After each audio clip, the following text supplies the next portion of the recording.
Well, Merry Christmas, Ave. Merry Christmas, brother. This is our Christmas episode because we will not be. This is our last episode. No, not of the year, but it is our last episode before Christmas. For sure. Merry Christmas to you. Happy holidays to everyone listening. Dude, I got a text this morning from none other than Andrew Linder. Ooh, what you got? Horrible. Oh, no. Horrible news. Let's hear Can it. you guess what it is, Jessica? He wants you to like do something that's physical that you don't like to do. Christmas morning cold plunge, question mark. and by the way, that means Maybe in the Tyler. tell Nick. Definitely tell Nick so like someone's like, That yeah. means in the Tyler State Park River, by the way, Yeah, not yeah. like in I a think spa. that's my fault. I have not answered yet. He Leave sent, that man on red, huh? I actually didn't even open it until I just mistakenly did right now. On the But podcast. goodness, I guess I should do it. He likes to do it at like sunrise, which is so like there's so many aspects Ooh-wee. about it that are horrible. But I mean, it's better to get it done early in the morning than to wait it out all day. You're thinking about it. Just like Yeah. first thing, wake up, get True. out there, you take a done little your dippy dip. Yeah, well, it's easier said than done. I Last time I agree. went, I didn't bring like shoes to walk into the river. Well, I guess I did. Did I? I don't like. I didn't have like Nick and Andrew both had like there was a shoes heel, or something. A heel. Yeah. Well, there was a heel to it. Okay.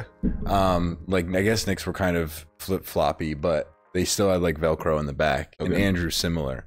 And I just wasn't. I mean, I was a rookie. You were ill prepared. Yeah, and I went in for like a minute, maybe a minute and a half, and they went in for like 5 to 7 minutes. It was crazy. I was like, I'm out of here. It's horrible. Dude, it's freezing Especially with around here right now. Oh, yeah. So I can't imagine what it's going to be well, the thing is, a couple days. you get into like an ice bath in a spa, and it's like Sick. you're sitting there. Saunas right there. It's so that, and also you're sitting in it. The water's not really moving. Like you really notice when a new person comes into that ice bath how much colder it was. The river is constantly running water and like pretty aggressively. Yeah, So yeah. it's like your body heat never really catches up to the brand new fresh cold water. Anyway, I just want to talk about Christmas, but I thought about that the second I said it. So I'll probably be up late Christmas Eve with Jessica's family. Yep. And then I can't say no to them because it's the right thing to do. Yeah, and you'll feel so much better after you do it as well. That's the thing. You're right, Abe, but I don't even want to hear that coming from you. You would never get Don't into volunteer me it. for that. Yeah. Did you do it at the Bachelor weekend? I did not. Yeah. No, I think even Melvin did it. Melvin did it for a while. Yeah, For longer yeah. than I thought he would. Yeah. That was funny. He got out. Unprovoked as well. Like, Yeah. he He was just like, why hopped did in. anyone think I would do it? We were like, I mean, just no one asked you to do it. Yeah. And you're like, you've never done it. And you're just like next in line and went. It was funny.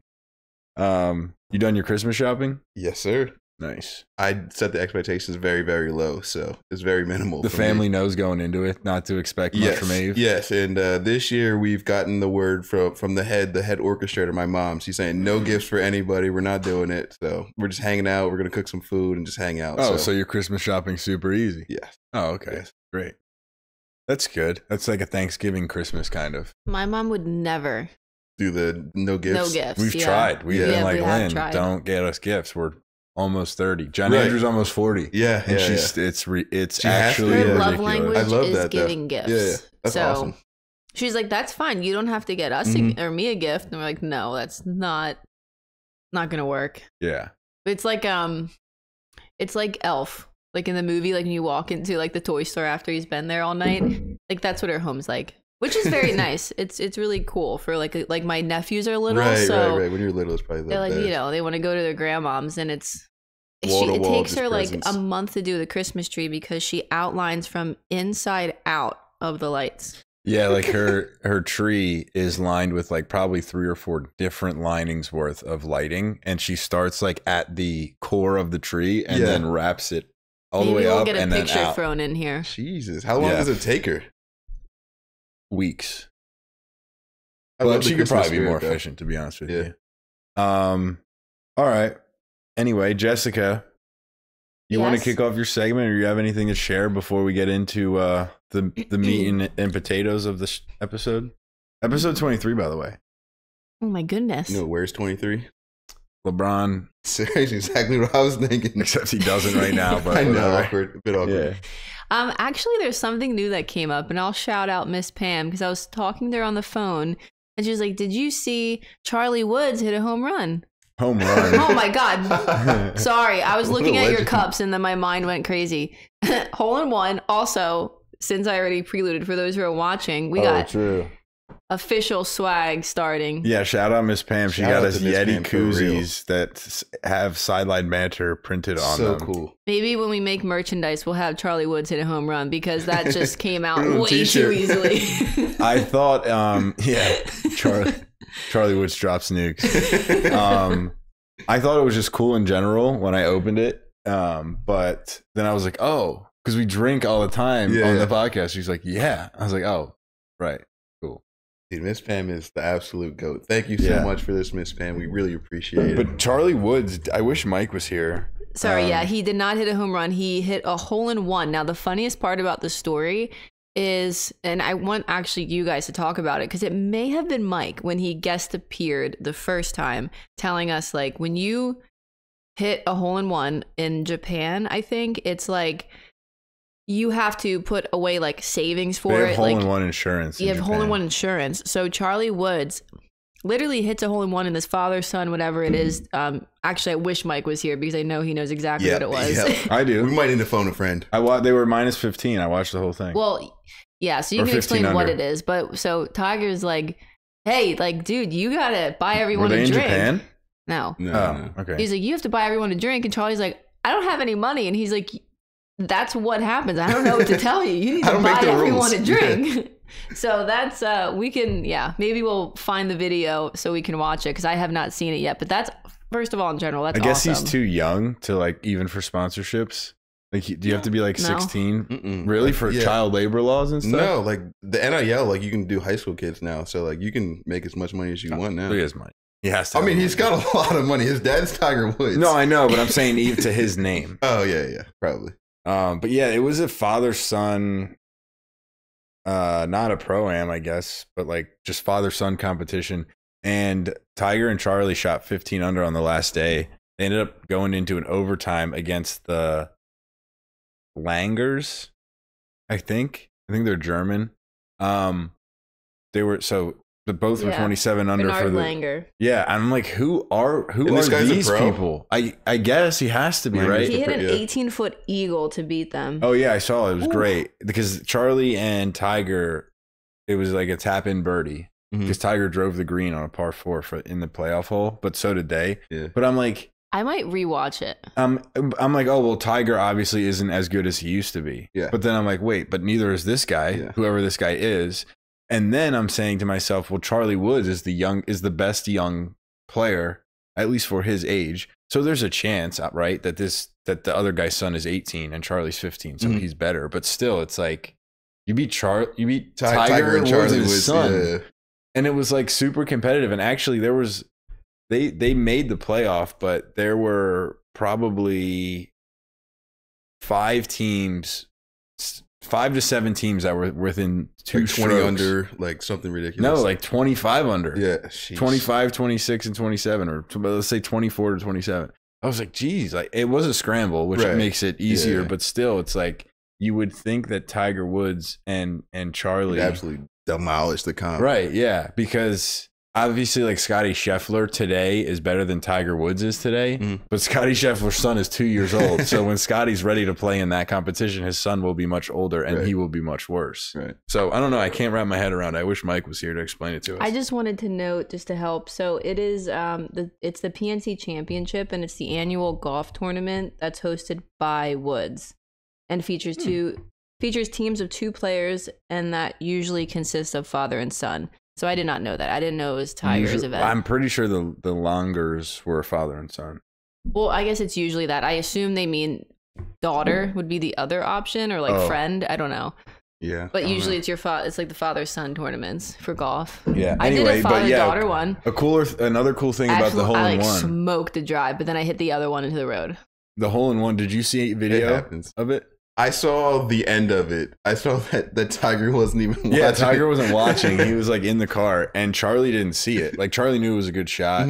I think he said something about like cut. Like he wanted it to cut a little bit more than it did. But I think it had spin because it bounced pretty hard to the right. And so what he was expecting to cut in the air just didn't happen until it like landed and spun. But he didn't know it went in. Like he was happy with the shot and he was walking off, and then everybody started cheering. He was like, what? And then you can hear him say, did it go in? And they were like, yeah. And then Tiger came out and he was like, and they just high-fived. It's such a proud moment. Imagine your son. I mean, you're one of the greatest golfers ever, maybe the greatest golfer ever. And then you see your son like wanting to play the game that you played, and then he hits a hole in one in a pro competition. Like that's sick. Peak. And I think his daughter was the caddy. Really? I think you're right. I saw this clip of them, and it was cut in half. So like they were both driving, meaning with like golf driving, and it was their mechanics. And so Tiger's was on. They essentially get split in half. So like you see Tiger's right side of the body and then Charlie's left side, and their mechanics are so similar that when you put it together, it looks like the exact same swing. It looks like the same body essentially is making those mechanical efforts. Yeah, it was pretty cool. Like if you had a son in theory, Luke, and he was a pitcher, do you think his mechanics would look similar to yours? I do, because I think that a lot of the mannerisms in athletics that I see Alec do when I watch my own film, I'm like, whoa, I look like Alec. Well, but that's just because I've never seen myself play until I watch it on film. So yes. Interesting. I played basketball like my dad, but that's also why I think I fouled out every game, because I played like a man. He was like, I was in like 6th grade, and he's like, here's what you need to be doing. And he literally was showing me like a fadeaway 3. I was like, I don't think I need to be doing that in the CYO like middle school league. You like skipped a couple steps. Yeah. It's like the more advanced he was like, level. No one will be able to touch you. I was like, yeah, probably not. I have to make the shot too. Like this is whatever. I've seen Kobe do it. You can do it, Jess. Thank you. Chiefs are still the favorites to win the Super Bowl. Why? Because their record is the best. They have number 15. Yeah, I mean, okay. I think they should be the best, and their defense is really good. Okay, good answer. Jessica, you ready? Yeah, you ready to spin the wheel? I am. However, while we're one. doing it, could you get some beverages, please? Yeah, I can do it while you guys are chatting about it. Yes, that would be phenomenal. Okay, in if that only case, we had like a beer robot from Elon who well, Elon is sponsoring this episode. Us. So if he can give us one of his robots, that'd be great. The beer robot. The beer robot. All right, cool. Well, in that case, where you want the wheel? Tell me when. That's perfect. This will be ideal for the editing. Jessica, spin that wheel. I can't read it. What did we land on? We landed on personal and interactive. Personal and interactive. What does that even mean? Yeah, I'm gonna need some more deets. What are we gonna stand up and do like charades? All right, so we're going to do the top 5 sports you'd love to be good at. Ooh, top 5 sports I wish I was good at. I know what number 1 is for sure.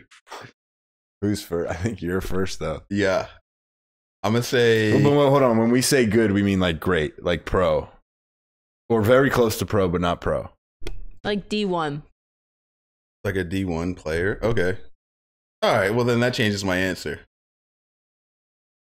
Yeah. Well, what do you think it should mean? How should we interpret this? I thought it'd be like, what do you think is like the most difficult sport to be good at? And like, if you were the best at it, how great would that feel?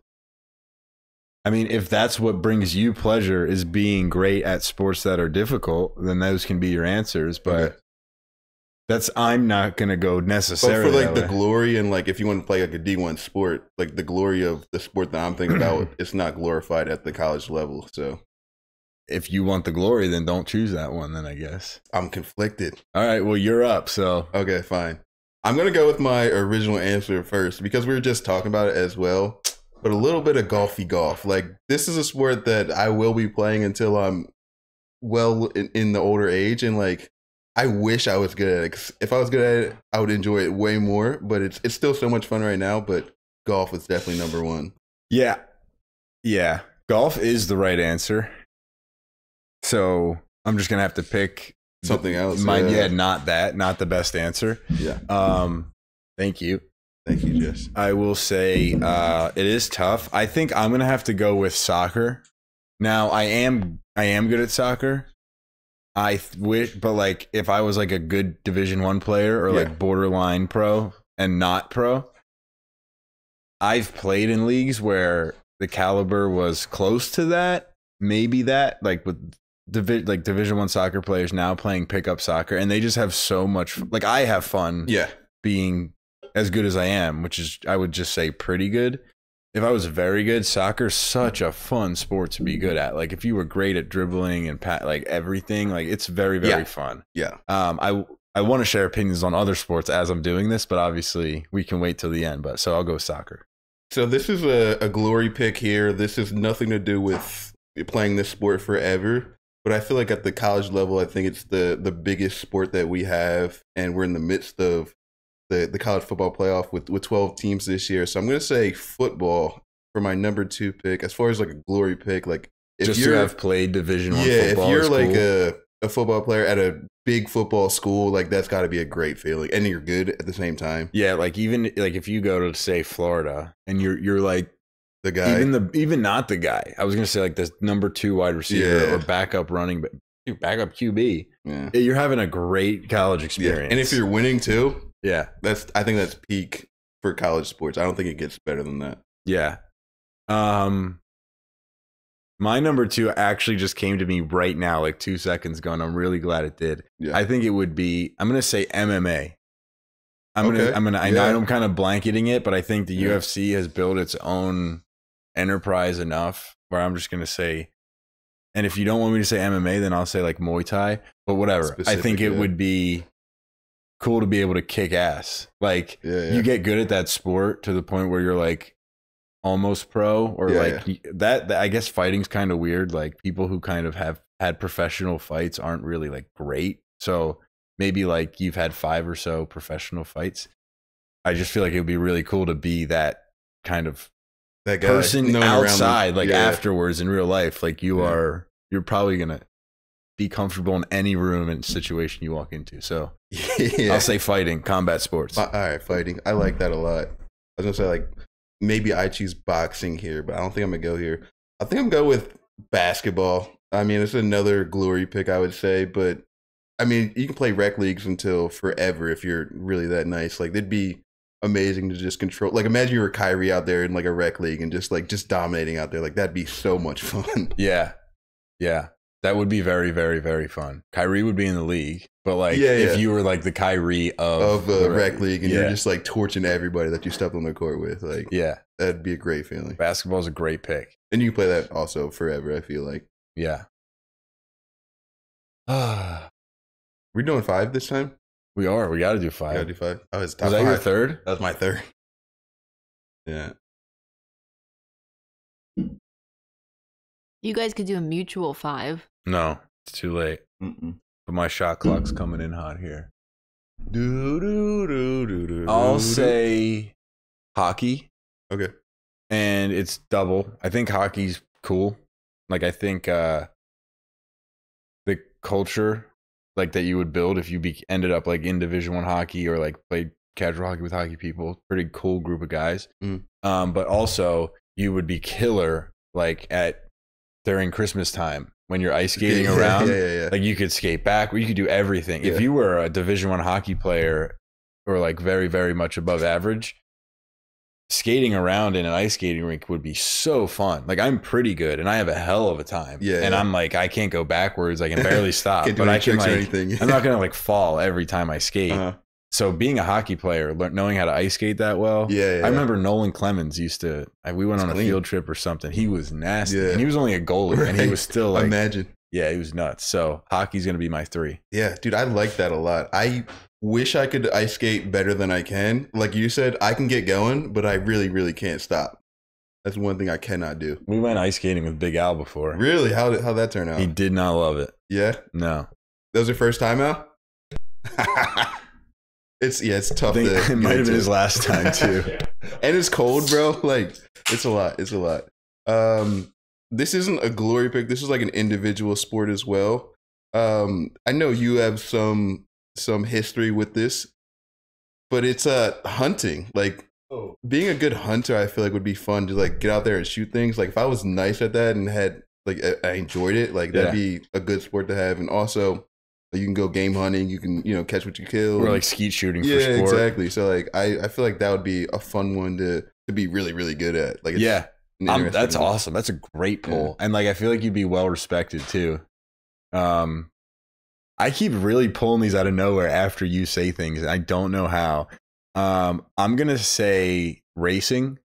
Like a go-kart racing, F1 racing, I guess just like in cars. I guess if you were like an F4 or F3 racer, I don't know how high is like too high to where our category is. I'm not really sure. I wouldn't say F2 and obviously not F1. Right. Maybe F4. But like it's pretty badass, I think, to be in the racing scene. Yeah. Like MotoGP, I guess, would be another one of those. I'm gonna stick with the car racing. Dude, rally driving.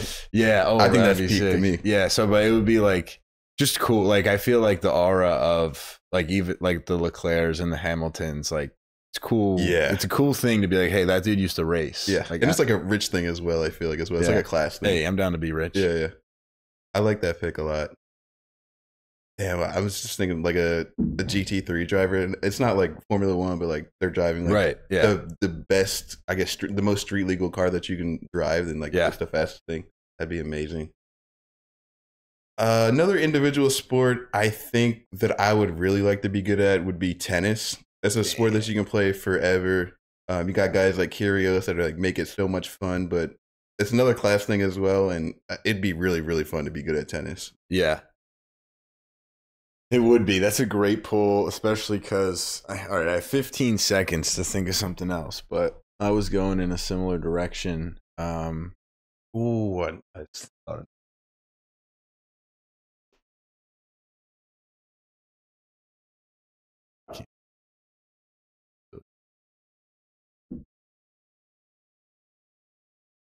I'm gonna go with pickleball.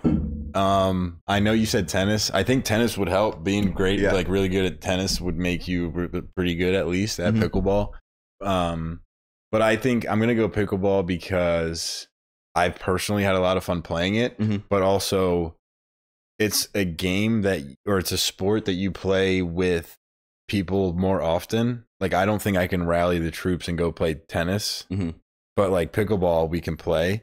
So like I'm down to be the best pickleball player in the group. I mean, in this case, like probably by far, unless there was someone else who grinded it out. But I think being good at this sport lends to, if you want to go play in tournaments, there's a lot of competition. You can compete, but also you play with plenty of people, so you could just have fun being the best. All right, well, that's it, right? Yeah, 5 and 5. I've got a couple honorable mentions. Yeah, all right. Well, let's talk through this because. So swimming, I'm an okay swimmer, but like if I was a really great swimmer, I feel like that'd be I could see you wanting to be a better swimmer. Yeah. It'd be a very useful thing for myself. But like, you know, swimming, like you go out to the beach, you're hanging out, like just chilling out there. That'd be a great one. I'm a pretty good swimmer. Yeah, my mom's a great swimmer. And I raced this girl who swam at Delaware, who I think is probably like the talent of what we're talking about. Yeah. Like Division I swimmer. I don't think she did any pro stuff, but she kicked my ass, dude. It wasn't even, I mean, it was embarrassing. And I'm clearly in the video, like giving all everything the effort I had. And she's just.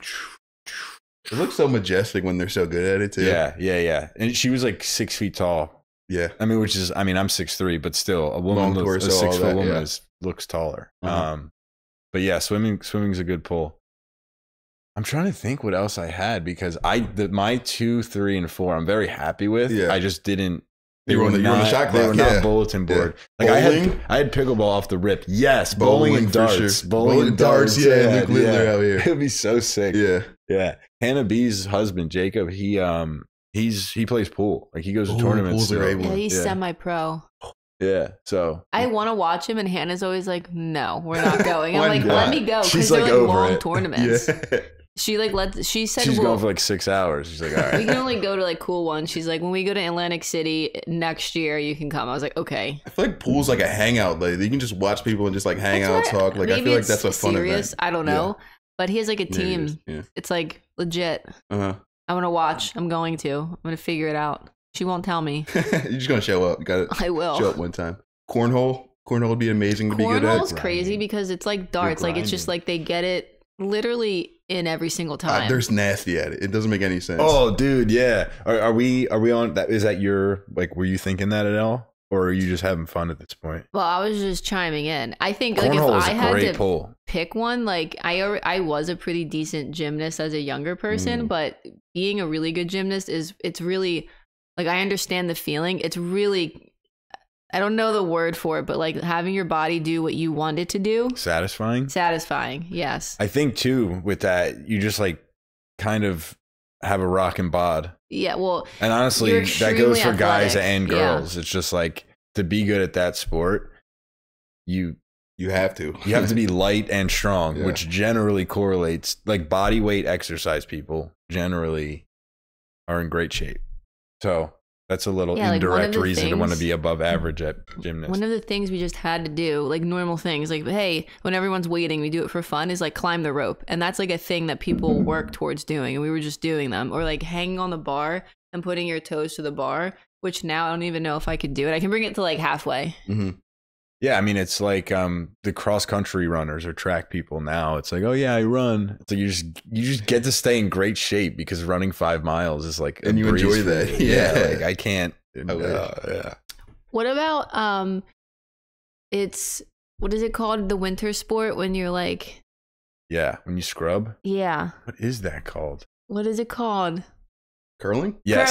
Curling. Yeah. I mean, it'd be fun, but I don't think it cracks my top 5 all the time. I was going to say spike ball would be fun to be great at. Ultimate Frisbee? Yeah. Ultimate Frisbee would be fun. Wild. They're actually really good. At it. I suck at throwing a Frisbee. I personally always want to be a ballerina. You want to hear a weird thing? I don't know if I've ever shared it. I think the sport that was built for me, like what I am good at, not including Cronum, because I don't think we can really say that. That's a good question, Luke. I think it's handball. Have you ever seen handball? Yeah. I have. In the water or on foot? No, that's water polo. Water polo, no, that'd be fun. Yeah, it would. But handball, I think that, I mean, it's not like that popular in the States, but if I grew up in France. Yeah, I think if I grew up in France, I would have been a nasty handball player. Do you think someone would have recruited you? I have no clue how it works. Dude, especially us because like we have the movements of like a basketball player. Yes, but I can throw the shit out of a ball. Yeah, and I'm good at passing. Like in basketball, I was not a great shooter, but I can play defense and I can pass. And you can move. Like I feel like I'm athletic. Yeah. And I feel like you're tall. Like I feel like handball players are usually pretty tall as well. Yeah, and like whatever. I don't want to keep talking about handball. Just a weird thought that came to mind the other day. I was like, I feel like I'd be nasty at handball. That's like the sport I'd be best at. Yeah. But imagine like playing handball in the States. Like I've never seen anybody ever play handball ever in the States. Yeah. What about surfing or snowboarding? Oh my gosh, what a miss. Yeah, you guys missed hard. What a miss. Come on. I'm on swimming first, bro. I gotta be a better swimmer if I'm gonna be out there surfing. Yeah. You're right. That's a little too dangerous. The water's too deep out there. No, dude. Oh my gosh. Surfing and snowboarding. One question. Oh no. This is gonna have to make. I'm gonna edit it in. Yeah. This is gonna after we make our list. Surfing would be sick. Yeah. Honestly, snowboarding too. Imagine you go up to the mountains. They go to such cool places too. Speaking of snowboarding. Skateboarding, what the hell? Oh my god, sick skateboarder. Yeah, or like just like pretty good. Like you can like kickflip a 5-stair kind of casually, and it's just like, oh man. And that's all I've been watching on Twitter. Like I just followed the skateboarding page. That's all that comes up on my feed now. Underrated athlete Rodney Mullins. Yeah, dude. I'm watching his like clips, but I'm watching his like him jumping off stairs, him like doing grinds. Like I thought he was just like all flip tricks like on the ground, but I'm seeing all these clips of him. I thought he literally just made up every trick he ever did. He did, but he's also like a great street skater as well. Like, it's crazy. Did you guys mention BMX? Ooh, BMX. We did not, but I can't get over the surfing, snowboarding, skateboarding situation right now. Okay, let me think of another one to make you even more mad. No, let's move I just have one more question on the surfing. Have you ever seen the waves at Nazaré? Yes. Portugal? No. They're like 100+ foot waves. There's like this documentary called 100-Foot Waves, I think, on Netflix. No, not Netflix. Pretty creative title. Yeah. It's on HBO. Bro, they're massive. You got to see these clips. It doesn't make any sense. The earth is crazy. I'm gonna put one. You need to. Alex from the peanut gallery, any sport we didn't say that it would be sick to be like, not obviously pro would be great, but like not pro, just like really good at, and like you would pretty much dominate. Yes. Bro, he can swim and he like refuses to believe it. You guys don't It's like so the funny. divers? That's too much. That's a little gymnastics, too No, much. the technically. divers is cool, but then it's like, is that really? Other than that, I'm straight up care. just thinking of the Olympics right now. it's so funny that you both went swimming. All right, well maybe I'll get you like Love Miss that pick, Al. Pam's swimming lessons. Cool. All right, well, as we are in the home stretch of the most important American sport, it is Monday night. We have 29 minutes and 25 seconds left until Monday Night Football. We're going to dive into the NFL, Abe. I'm thinking we covered last week a bit, and then we'll talk playoff situations, some fantasy football stuff, and then see what's coming up in week 17. Let's do it. Before we get into that, Alex, you're included in this audience. We have this awesome new ticker. I'm not really sure what to call it. I think ticker is the right word.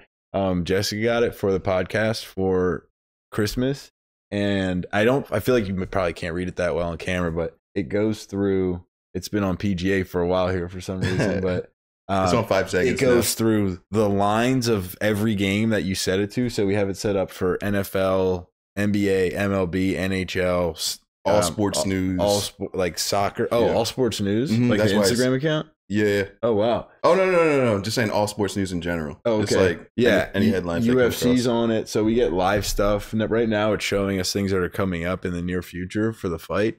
And then when it shows NFL games, it'll show the finals. And I don't know, it's pretty sweet. Thank you, Jessica. Hopefully, one day it is in the picture in a way that you all can also see it. But It looks amazing. Yeah, we from would here. need one of those large ones that well, like were when we're out at a of table, budget for the Sideline Banter podcast. when we're at a table and we have a nice camera and it can be like right in the front or something. But anyway, Abe, the first thing we'll cover is Eagles Commanders. Pretty important game. Eagles fall out of direct competition for the 1 seed. Oh. And the Commanders really are looking to win every game they can to be sure that they make the playoffs as a wild card. So Eagles are now 12-3. 12-3. Yep. 12-3. And the Vikings and They won 13-2. the Lions are 13-2. Yep. So the Eagles still have a chance. For sure. But- They've already clinched the playoff berth. It's just we want that 1 seed that ultimately will have that bye week, which we're looking to get. Well, and if we face Detroit, it'll be at home. Yes, and ultimately yes, the home field advantage throughout the whole playoff. Yeah, but the Commanders did win, so good for them because they needed that win, and they're not an uncompetitive team. I wouldn't hate if they made the playoffs. And But they still have a chance at the NFC East too. I mean, the door's not open. really. I mean, I guess the The Eagles door's have to lose open. both, and they have to win both. But Yeah, the reason it's open at all, to be clear for those who didn't see, but Jalen Hurts was concussed in the first quarter. yeah, Yeah, the first quarter of that game, Kenny Pickett came in, formerly Pittsburgh Steelers starting quarterback. He was fine. He I was thought he pretty did a good. decent job, Yeah, I think honestly. he scored 26 or something yeah, like that. like he moved the ball. It wasn't pretty football, but he put points on the board. What's up with the double gloves, a la I Peyton don't know. Manning? It's a little cold out there, a bit chilly. It now. was chilly, Bit but chilly I now. think he double gloves it up all the Anytime. time. That's a bit strange. Maybe it's like Kurt Warner's. Kenny time.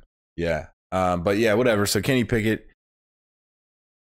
I Yeah, I mean- wasn't pissed. I feel like he did enough to win the game. Obviously, the defense letting up 22 points in the fourth quarter and Devontae Smith's drop stinks. Now, should it have been a passing play to begin with? I don't know. I was sitting here watching it with Alex, and So to wide his open. point, if you run it, yes, it does get to the 2-minute warning, but it's 3rd and 5. Let's assume you run it for 2 or 3 yards. Even if you run it again, you're at least eating time off the clock. So then they would have the ball with maybe 1:30 to start, as opposed to right after the 2-minute. Yeah, So I mean, it's weird because really what most people are going to say is Devontae Smith should have caught the ball. Yes. However, was it the right coaching decision to even be throwing in that case when you're looking to waste time? yeah. If you get that first down, it's pretty much over This though. game So I mean, I don't hate the decision if they were so confident in this play they drew Yeah. up. But anyway, long story short, Devontae Smith drops a pass, and it would have been a first down, pretty much iced the game, but it turned the ball over. And did we punt? What ended up happening? We had the punt. No, I think we kicked the field goal. So we kicked a field goal to go up 5, and they drove the ball back down and scored in 2 minutes. Yeah, I'm not mad at the play call at all. I saw Devontae Smith's interview after the game.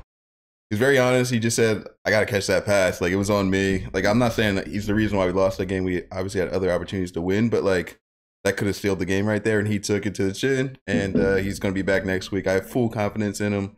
He just lapsed in focus for a couple of seconds and, dropped the pass.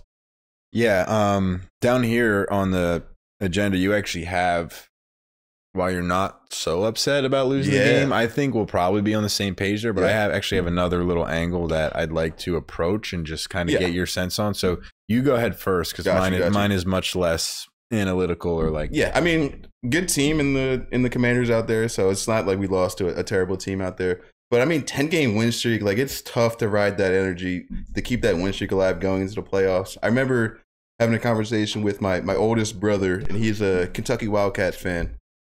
And this was 2013 when they were on that undefeated run or whatever it was. He was like, I need them to lose, man. I need them to lose. Like, I need a loss going into the real tournament.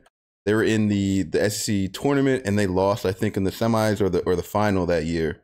And they were undefeated before then. And then they went on to win the national championship. So, like, sometimes you do need to lose. Like, you need to have that fear of losing, or just like that in you that you can lose to advance further in the tournaments.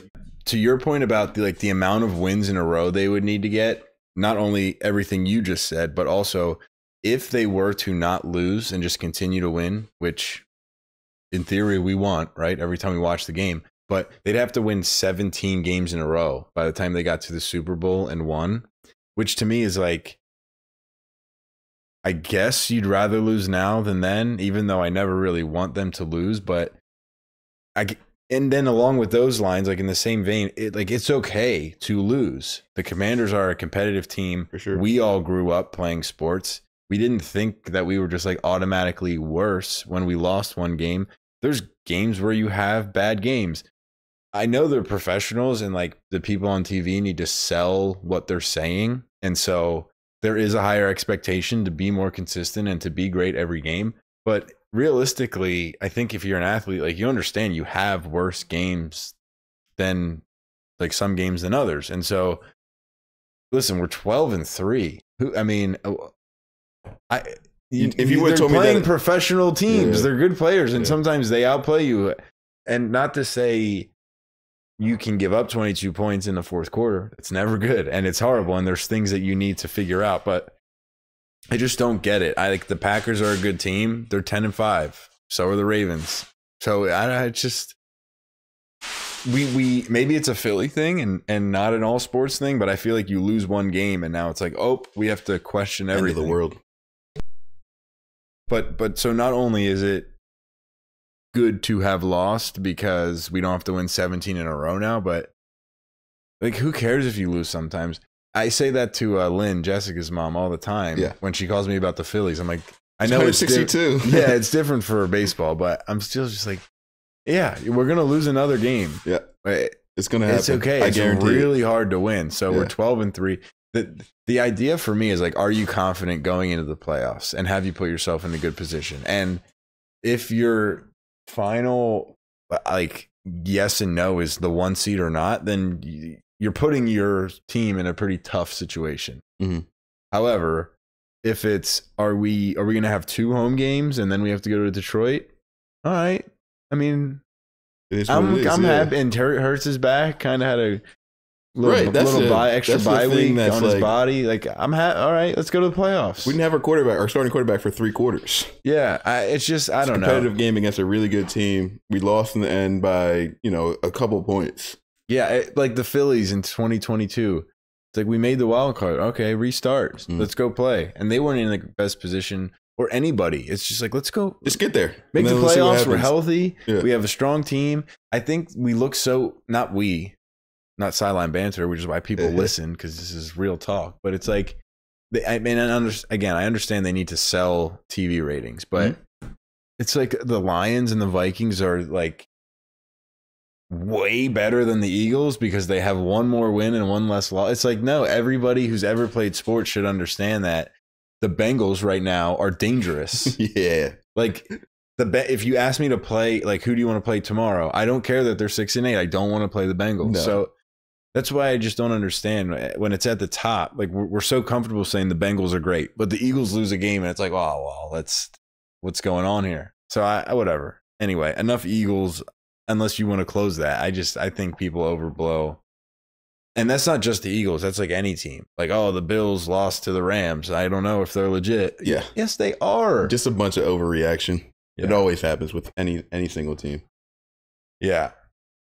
I couldn't find much, to be honest with you. That was so exciting last week. Yep. One thing I'll say, though, the Ravens, I have dominated the Steelers here. Yeah. I'll be honest with you. I don't know if it was pure domination, but I think it was pretty close to it. Were they in that 1 o'clock window? 34-17. I don't know. I don't remember. Okay. I don't remember. I was pretty locked into the Birds game. I didn't really watch any of the 1 o'clocks. Okay. Yeah, Lamar didn't. No, they played Saturday. Oh, they played Saturday? Yeah, they played Saturday. Lamar didn't have the greatest of games. However, I do want to bring up the potential for him being MVP now. At this point, I think it's between Allen, Saquon, and Lamar. And I think by far and away, the public is starting to lean Josh Allen. But Lamar has better statistics, like more total touchdowns, less interceptions, very similar yardage, better completion percentage. And he has the head-to-head win against Allen.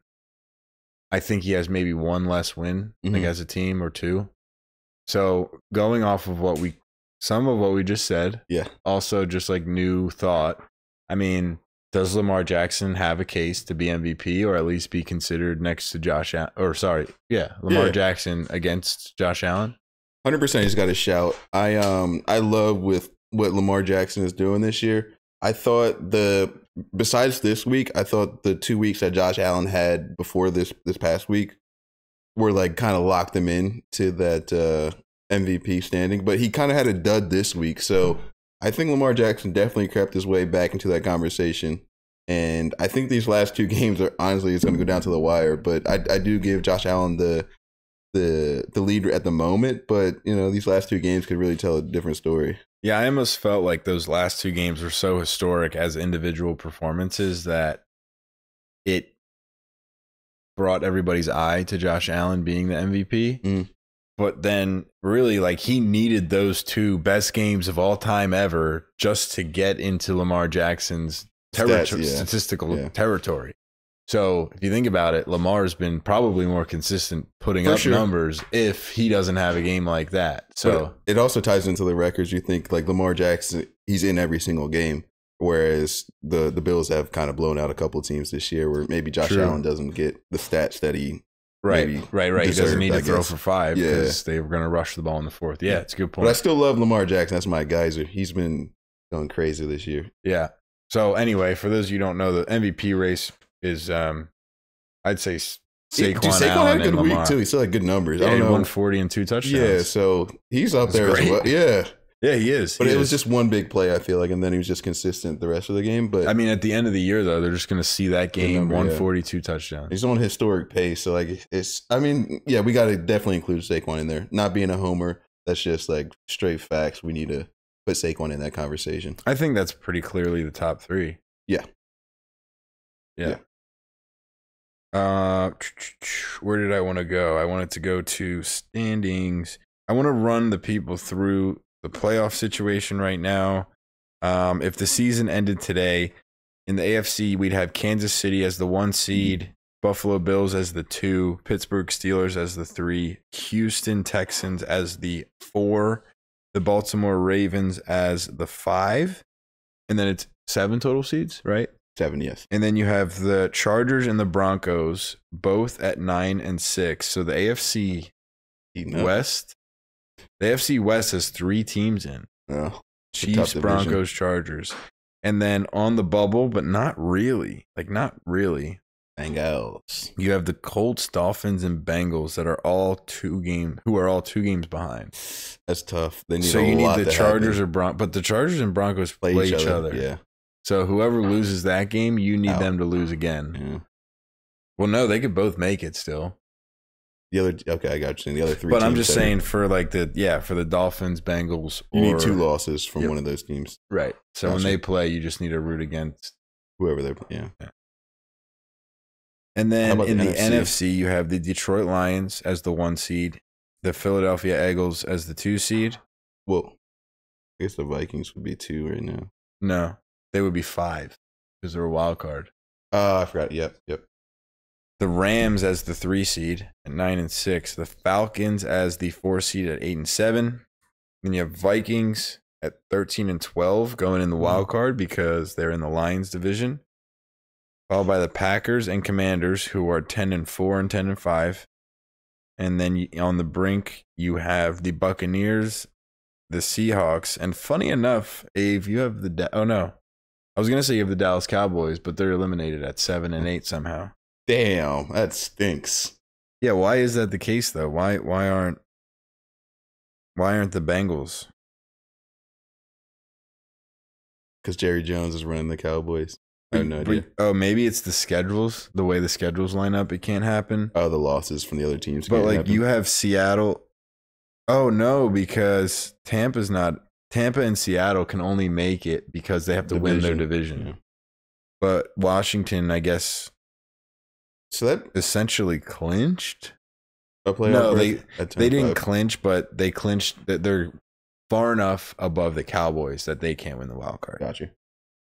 So Tampa and Seattle are on the outskirts at 8 and 7. That brings up a question of home field advantage. Do you think the team that wins their division should automatically get that home field advantage for the playoffs? Because you're having the 4 divisions in each side on each conference, and then one's going to get a bye, and then 3 are going to have home games.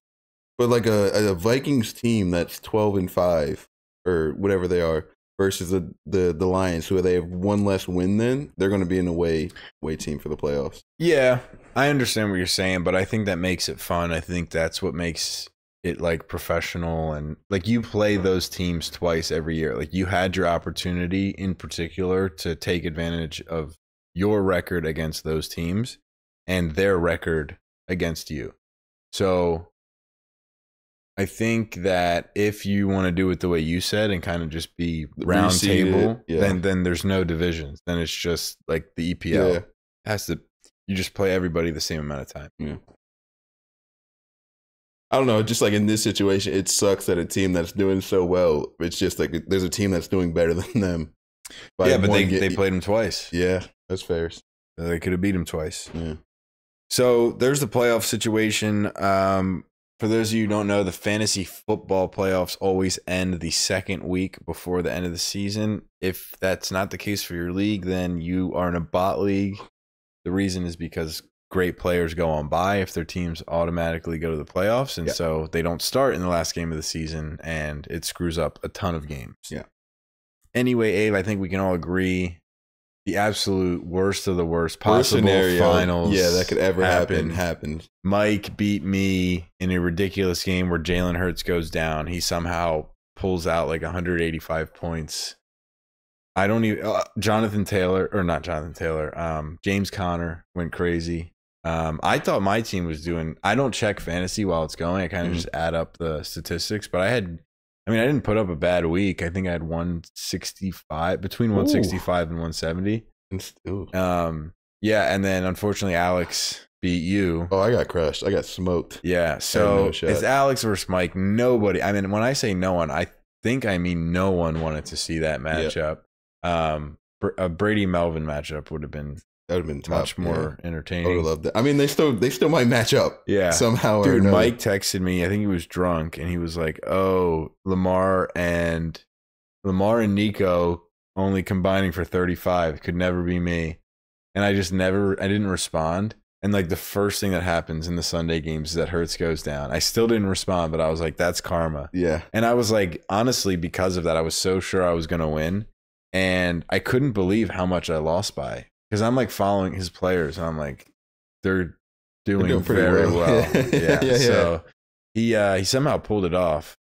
I still haven't really worked up the courage to go like in depth and go player for player, but CD Lamb, I mean, I don't know. I don't think he had any like 40 bombs. So I'm actually surprised he was able to make up for Hurts all across the board. Yeah, besides Hurts. Yeah, this defense probably went crazy. Because I had McLaurin who scored. I had Gibbs who scored. I had Kittle who had 8 for 110 or something like that. I didn't put up a bad game, but whatever. We're gonna let bygones be bygones, and we're just gonna root for the Eagles now. And that's fine by me. Next year I'm gonna definitely cheat. Yeah, are you the commish still, or do we? I am still commish. Yeah. That's a problem. Yeah, because the last commish tried to cheat, so instead we put a cheater in charge, just so that we'd see it coming.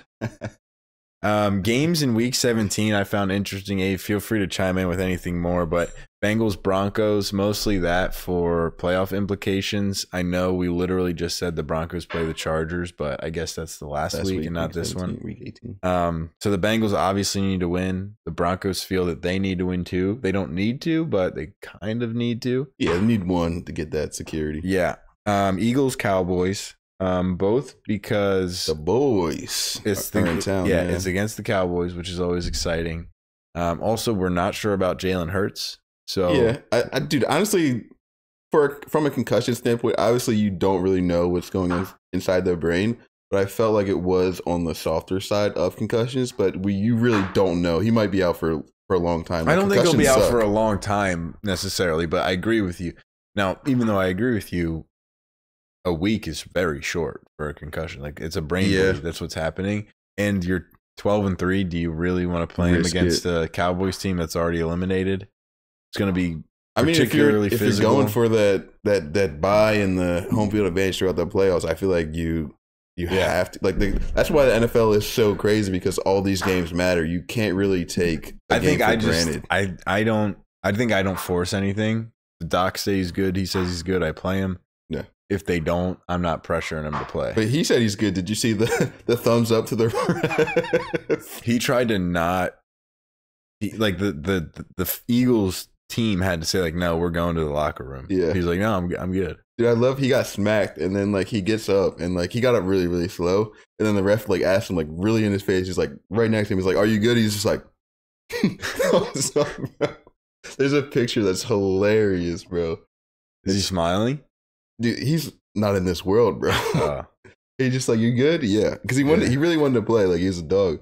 But the refs saw something and they stopped the play, made him get off and get checked. But yeah, the refs were correct. Yeah, they did the right thing. It sucks because I wanted to win this game, but it is what it is. Dude, this is so cool. I know. Jacksonville State versus Ohio. Don't love this match though. It's going through all the college bowls though. Florida Tulane. Florida wins 33-8. That's so cool.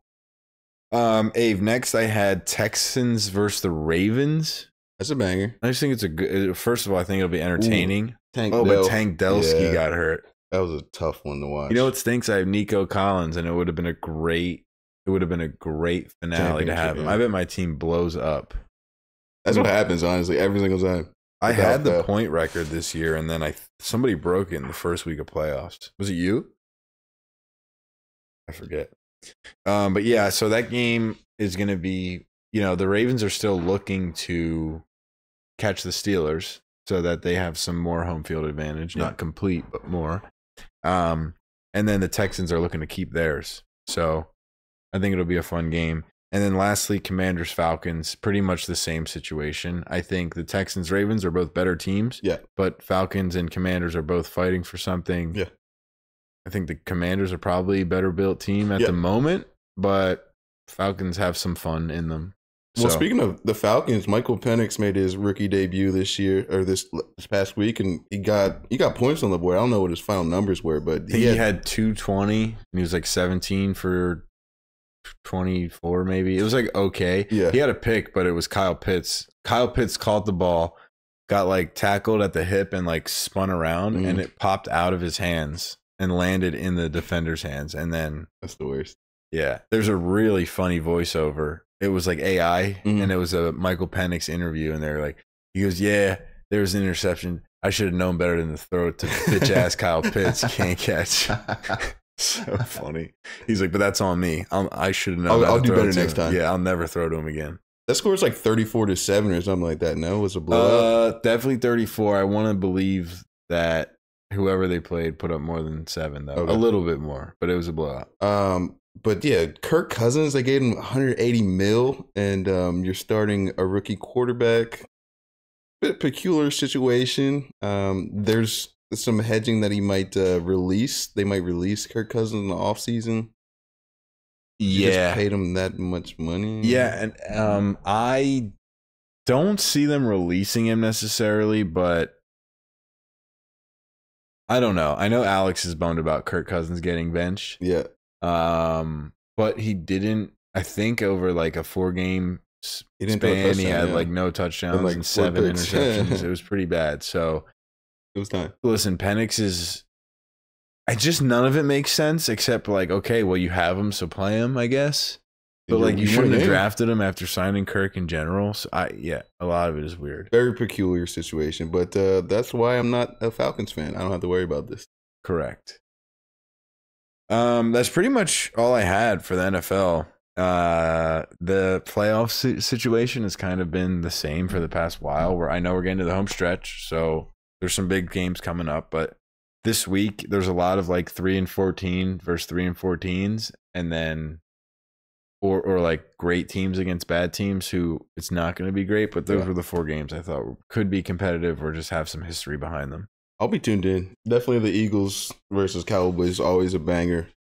Should watch that if you're a football fan. Like that's one of the games to go to every single when the calendar comes out. You're like one of the Eagles playing the Cowboys. Like that's always a big game. So. Oh yeah. I'm glad that that's this week, and just in general, playoffs are coming up, so let's see what happens. Yeah, I mean, I'm out of the fantasy football, so I can just root for the Eagles now. And we lost, so that's good. Now we just root for wins. Yeah. So segueing over to college football, just because that's pretty much how these episodes need to go these days, by far the 2 most popular sports on TV. Yeah. We had the bowl game start. The 12-team playoff kicked off. The team did pretty good here, I think. We had Notre Dame over Indiana. We had Penn State over SMU. That was a blowout, 38-10. We had Texas over Clemson, except for Mike. He was being weird. Yeah. And we actually, so we were 3 for 4 because as a group, we had Tennessee over Ohio State, if I'm not mistaken. But I was pretty adamant, and so was Mike, that Ohio State would beat Tennessee. I actually have Ohio State over Oregon in the next round, but everybody else had Oregon over whoever they played. Yeah. So we went with Oregon. Now, that being said, the quarterfinal matchup means we have Texas against Arizona State, Ohio State against Oregon, Penn State against Boise State, and Notre Dame against Georgia.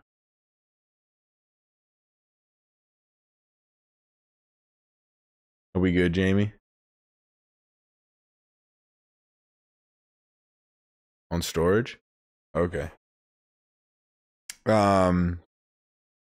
So those matchups, we had Texas over Arizona State, Oregon over Ohio State, Penn State over Boise State, and Georgia over Notre Dame. I think the best game is going to be Notre Dame against Georgia. You call yourself the first time. Yeah. I think you don't think Our Lady can beat Georgia? No, I don't. I don't think they're going to be able to move the ball. Sorry, Our Lady. That being said, I have Ohio State over Oregon. I agree with everything else. I wish we had maybe more of an upset. I'm happy to take Boise State over Penn State, although like if my family's life was on the line, I obviously would not. Yeah. I like where we sit at right now. Ohio State versus Georgia game, I'm kind of questioning though. It's hard to beat a team multiple times in the same year, and that rematch is. I think it'll be a good game because I want to see a good game because they were all blowouts this past week, and I was kind of upset about that. Yeah, I think these will be good games. I don't like Arizona State against Texas. I think that'll be the only blowout. I hope it's a blowout. If there's one game that's a blowout, I hope that one that'll do it for me. I'm sure you do. Travis Hunter, did you hear this kind of breaking news? Like he deleted or signed off his social media. Yeah, it's a bit of a strange one. His girlfriend's being a little rascal. And I mean, I can see him deleting his social media because he just doesn't feel like dealing with the backlash. Yeah. But I guess they break up, they move on. He waits till it quiets down and then live life normally. Or I don't think they're breaking. That's his fiance. Like they're yeah. I'm pretty sure he proposed to her. Yeah, and I guess it's not like she cheated or like did it at the time. It was beforehand. I have no idea. Yeah, I don't know the timeline, but there's a lot that's coming out on social media, and it's all like bad mouthing her. Like it's all like in the worst manner against her. Yes, but I think that's largely stemming from like she potentially was like giving him attitude when he was winning the Heisman Award, and so people were like, "Oh, she must suck. She must suck." Well, they digged up the dirt. Yeah, and then they found the skeletons there. Yeah. So it's like there's a lot going on there. Yeah, I mean, obviously, like a lot of people have way too much time on their hands to do that deep dive. Well, I know, but it's like she goes to Colorado. I don't know anything about her, and I'm not necessarily advocating. I'm not defending her either. I'm care. Just saying, but like if she had a boyfriend before Travis Hunter and there's a picture of her or video of her with like dancing together or hugging each other, like whatever it is, it's like, well, what was she didn't know she was going to go out with Travis Hunter. Yeah. So, but if it's more like, I don't know if it's more than that. If it's more than that, and she's like this horrible person, Alex wants to chime in here. Yeah. What you got? I heard she had like a private OnlyFans thing too, which I don't know. I've heard that story, but I don't really know. Everybody does. So they've been dating since high school. So there's a picture of her with some guy posted up in a wall, and she's getting grabbed by this guy. It seems like a recent picture. So they've been dating since they're 13. So this picture's 13. I didn't know that. That's before high school. Yeah, since high school, whatever. But she's of age in this picture. And, clearly. And she's getting grabbed by another dude. So it's definitely while they're dating. Oh, okay. Well, then there you go. Yeah, so there is no boyfriend before Travis. If she's 13. It's just Travis. There's no real boyfriend. Yeah. So everybody's telling him to. Yeah, then she's a rat. Her and all this stuff. So yeah, she's a rat. Yeah, he's gonna go get his millions too. So, well, he already has them. He's the biggest NIL deal out there. He loves it. I don't know. Yeah, that boy gone. He doesn't have. I mean, he loved her. No, he still does. It's without question. I don't really like. I don't want to speak on it because I don't know the full situation. But the optics don't look great at the moment. Yeah. Also, whatever. Let's talk sports. Yeah, it's not sports. They'll figure it out. Yeah. Not my problem. Yeah. So we'll see what ends up happening. I guess. We already said who we wanted. Do we remember who plays who? Would Oregon play Texas and Penn State would play Georgia? I think that's what would happen. I want to say yes. I think so. NBA, Ave, what do you got for me? NBA. So this was a topic that's come up. The NBA ratings are very, very low, lower than previous years at this given time.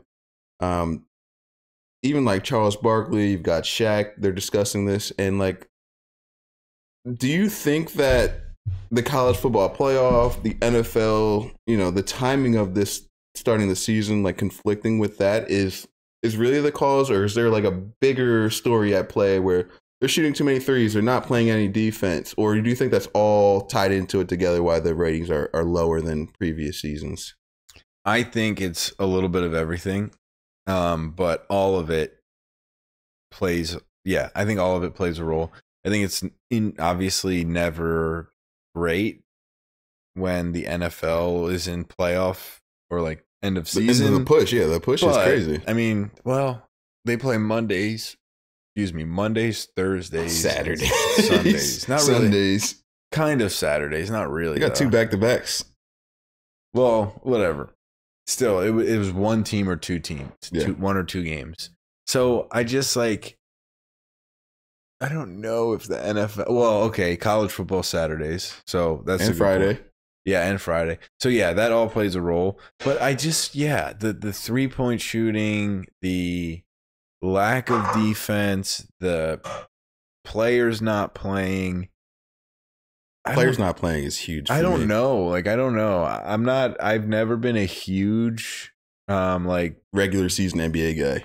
Well, no, I was gonna say like I've never been like a boomer mentality where it's like you gotta play or you're disrespecting the game. Like I don't know. I understand the strategy of resting, but it's egregious at this point. It's like every other game you're gonna sit. Are you serious? What? I don't understand. And I do get the perspective of like do it for the fans because they do pay a lot of money, which ultimately is how you make yours. How you make your yeah. But other than like do it for the fans, just like what's going on? Like just play. Like we show up to work all the time. I don't know. The NBA right now is in a weird space where it's like the players union, I think, bullied the league. Like rules are good sometimes, usually. And like I think they've given all of the power to the players, and the players are they're pretty much divas in the NBA. I would say it's the players have been the most divas. Diva sport. Well, I mean, they're getting paid the most money, and like you said, they're it's like if it was all wide receivers and cornerbacks. That's a great analogy. It's like a league of wide receivers and cornerbacks. So I just they like LeBron walked in there and KD in 2011, and they made the new collective bargaining agreement and said, I wrote a whole senior thesis on it, and they have unbelievable. It was an essay on exploitation of players, and it's like the amount of money more they make than they earn. There's only like a handful of people who are like getting the bad end of the deal. Like NBA players are doing. I know that. You got bench players making double-digit millions. Well, the inspiration was when Otto Porter signed, and this is like reasonable now, but it like was $100 million. Yeah, it was like 5-year, $100 million. I'm like, he's a $20 million player for real in 2017. It's all tied up in that TV deal. The TV deals they were getting are ridiculous, which this honestly hurts for the next negotiations for the players' agreement because. The ratings are down. That TV deal is not going to be the same. No, not at all. Yeah, the contract's going to go back down. Exactly, but we'll see what eventually happens. But I feel like that's never happened, and it's like impossible for like, you know what I mean? The contracts on average go back down, but in theory, if they're not getting the views, that's what I'm saying. I hear that, but like if the numbers aren't there to back it up, why would they pay them more? Just general economy, I feel like the contract's got to be higher still. You would in a good economy, yes, but if it's a bad economy and people aren't watching, then how can you justify paying them more? Yeah, I don't know. I guess we'll see what happens. So I feel like contracts going down, like the league needs to explode. Yeah. Bucks won the in-season tournament. We talked about Bucks versus Thunder last time. Yeah, Giannis looks great. Yeah, they might be figuring things out. In Milwaukee, I think Dame's lost like a little bit of his athleticism, but like the intelligence is still there. He can still shoot the lights out. But I mean, this a year and a half together now. Like if they figure this thing out, it'd be a problem. I mean, I was looking up, or I didn't look it up. I just saw it. The best, I think it was player efficiency. I'll find it quickly here, but by season, and it was Jokic. This year, Jokic, his MVP season, and then maybe like a LeBron and Jordan or something, and then Giannis this year. And I think people are sleeping on Giannis because they've been bad. And I don't know that it's tough to say he should be in the MVP race because Jokic has been so good. Yeah, I have it here. So Jokic, player efficiency, all-time season leaders. Jokic, his MVP season in 21 and 22. Iverson? Yeah. Jokic this year, 32.5. His best year is 32.8. Wilt Chamberlain, 32.08. And then Giannis. So Giannis in 21 and 22, when Jokic won MVP, 32.05. Sorry. That cooking's got me coughing. The Giannis, his MVP season, 19 and 20, 31.86. And then sixth all time is Giannis this year, 31.86. And then it's Chamberlain, Jordan, James, Chamberlain.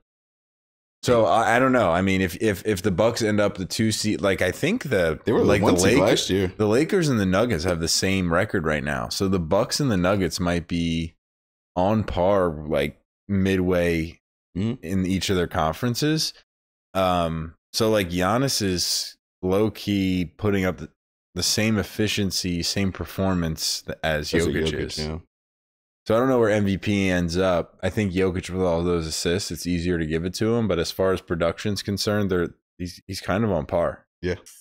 I will say though, on this MVP talk, I'm kind of in the same boat of why the ratings are down because I have not watched too much NBA to start this season. I'm a part of the reason why the ratings are down too. Yeah, there's so much good football on right now at the moment. It's hard to find some time, and the Sixers aren't that great right now. So I feel like the NBA stinks too. I don't know. I feel like it's super competitive.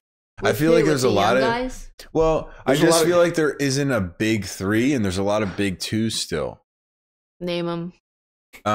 Like Giannis and Dame, Edwards, I guess, and Randall. Ugh. But it was Edwards and Towns, and they kind of tried to keep it going. The Knicks are just like a full squad.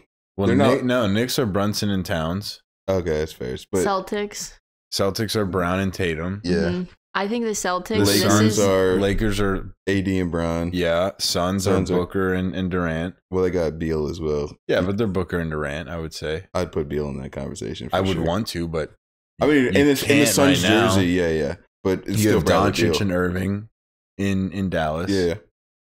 I mean, I think there's a lot of teams with two. There's a lot of balance. Yeah, I would say so as well. In LA, you kind of have Harden and Kawhi, sometimes. But not really. In Philly, you have a 3-man, I guess. It's like the only 3-man. I would definitely put the Suns up there with the Phillies 3-man. What is Beal doing? Jamie, can you look up Bradley Beal's stats this season? I didn't even know he was still playing. Well, he was injured for 7 years. Yeah, he's got a bad back. But I still think, when healthy, if he ever gets right. Listen, I'm a huge fan of Bradley Beal. Yeah. But the Suns are a 2-man with a 3-guy. It's not a 3-headed monster, I don't think. I think it is. I mean, it hasn't been since he's been there, but I think if he's fully healthy, that's a 3-headed monster. But he's not. Like, is he washed? No, he's just not healthy. Okay. His numbers are still probably... You think he averages more than 21? No shot. I mean, there's not enough basketball to go around there. He averages 18.2. Almost 21. That's higher than I thought it would be. What's his field goal percentage? 50.4. Pretty good. Yeah, and he's got paid. You know, the Wizards gave him like a the Wizards did because he was the one. He was not even a 2-man show. Well, it was a 1-man show. That's what I'm saying. He was the guy though. Like he was an all-star, perennial all-star every single year. But like he's just been unhealthy since he's gotten to the Suns. But but it doesn't really matter. That's more than I thought. 18 a game. That's more than a solid 3. And not playing at his best, not being healthy. I feel like that's. What college did he go to? He went to Florida. Who? Florida. Bradley Beal. Yeah. Yeah, he did. What draft pick was he? 3. Yeah. To where? Guessed. Bradley Beal didn't go to Kentucky? No. Yes. No, he went to Florida. In 2012, he was drafted in the first round, pick 3 to the Washington Wizards. Smaller guard that was best that guy. So. The question was who was the smaller guard? Deron Lamb? It would have been like Deron Lamb era, I feel like. Lamb. Or like the Harrison twins. Wait, I think of the Lamb from UConn. Jeremy Lamb. Shit. Legend. But to Avery's point, 18 points with Kevin Durant, Devin Booker. Who each averaged 30. Yeah, like you gotta take what you get, right? Like 18 points on that team is pretty good. I guess I'm just saying we were talking about how there's 2-headed monsters around the league, so it's very competitive. But and not being healthy, like he's not really been healthy in that uniform, and to still average 18 a game. What did Bosch average in Miami? Right, and that's a 3-headed. What did Allen average in Boston? You know, what did 19.2 Chris Bosch? Yeah, so I guess you're right. I guess Phoenix is 3, but like Paul George, I think is averaging 15 or 16. He had a really slow start, though. Is that a 3-headed monster? It will be, but he had a really, really slow start. He's so old, it's disgusting. He's like 30, was he 34, 35? 35. He just turned 35. Happy birthday, Paul George.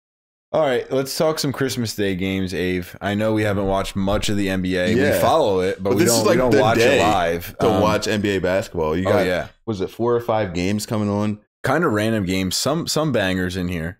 I like all these matchups. I like the matchups, but I do feel like Spurs, Knicks, and Timberwolves, Mavs is a little bit random.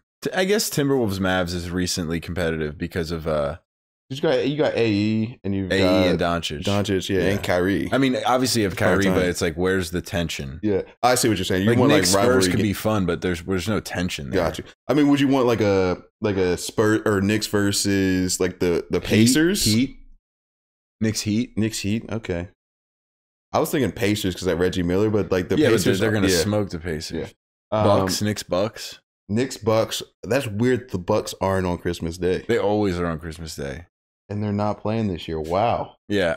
But so anyway, why don't you run through Spurs these 5 games? versus Knicks. I like this matchup. I want to shout out to Stephon Castle out of UConn. Yeah. I love the nickname that they're giving for Stephon Castle and Wemby. They're called Area 51. It's got Wemby, the alien, and then Stephon Castle wears number 5. Wemby's wearing number 1, but Area 51, I think that's a great nickname. Yep. Stephon Castle's probably the front runner for Rookie of the Year since fingernails went down. Yeah. He's having a great year. But I like this matchup. I do like it a lot. Cat versus Wemby in there. You've got some good guard play. I think it's a fun matchup. I think the Knicks will win this game. I think so too. My shout out is also going to be on the Spurs side, but it's actually to the 1 in the Area 51. Yeah. This could have been a 2-minute drill, but I can't hold it in any longer. This is a freaking phenomenal stat. I hope everyone in the room is listening. Victor Wembanyama just passed threes in his 200 games. He has more threes in his first 200 games than I think it's Steph Curry, James Harden, and Trae Young, maybe, or something like that, ridiculous. Which is unreal because those 3 are going to be potentially the top 3 3-point scorers of all time. Yeah. But to go along with that, he also, by the way, has more blocks than Shaq did in his first 200 games. So more threes than Curry and more blocks than Shaq in his first 200. That's I don't even know what to say. That's crazy. He's doing the numbers. The era is different, but is it different than Curry's first 200? Curry's first 3.5, 4 seasons? I mean, no, he was shooting, and Shaq was blocking. I think it was a different era. Yes, it was a different era. Because Steph Curry, when he gets to be Steph Curry, he starts this whole era. A big man wouldn't be taking those shots in when Steph Curry was doing it, but Steph has all the records for fast as this, fast as that. Like, he was always shooting. And Luke, I wanted to kind of hate on the post when he saw it because, I like to play devil's advocate with you. And you just like to disagree. Yeah. You say fun. Devil's advocate. It's worse than that. But Steph Curry was injured for most of his first 2 or 3 years. Yeah. So I was like, well, that shouldn't really be that impressive because Steph didn't really play. And also, Wemby's playing a lot more minutes than Steph. But the Shaq point, Shaq was playing a lot of minutes and playing games. Oh, I have a rebuttal for that. Okay. It's not a minute, it's games. Games played. Yeah, it's 200 games played, so he can be injured forever. But he played 200 games eventually. Yeah. I guess my rebuttal then would be. And was Curry? Was Curry low on minutes, or you just feel like he was? He was a bench player. He was a 7th overall pick, though. Like by year. Yeah, but he struggled though. I mean, regardless. Yeah. Wemby didn't Okay, Wemby's fine. Okay, fine. As far as what he's doing, he's going to pass Steph Curry potentially. Obviously, nothing against you. I love you, obviously. But I think that whoever made the stat, let's put things in consideration. Like his minutes, he was just like a 6th man on that Warriors team. But he's the best out there. Okay, as well, that's fine. That's fine. That can be true, but he's the best 3-point shooter of all time. Yeah, which is crazy. Yeah, I totally agree. So, and there's also Trae Young. Yeah. And who was the other guy? James Harden. So he beat those 2 people. All 3 of them. It's impressive. And Shaq blocks. I mean, what? Yeah. No, the Shaq thing was crazy. Shaq's been blocking. Yeah. Shaq's a blocker. Yeah. So that was cool. That's my little shout out. Do you want to run through the second game? I'm going to look up Steph's T-Wolves versus Mavs. Alex, you're going to want to sit down for this one. T-Wolves versus Mavs. AE, the young superstar versus that 2-headed monster in Kyrie Irving and Luka Doncic. I'm really excited to see this one because AE can just go and go and go all day. But going against, it'll be like a good back and forth backcourt matchup that I'm super, super excited to see. Yeah, I've never flipped more on a player than Anthony Edwards. I do want to say, though, unfortunately, Alex's spiel is not quite as accurate as we had hoped. Steph Curry, he played 77 games. He played 80 games, started 77 of them in 2009 and 10, which was his first year.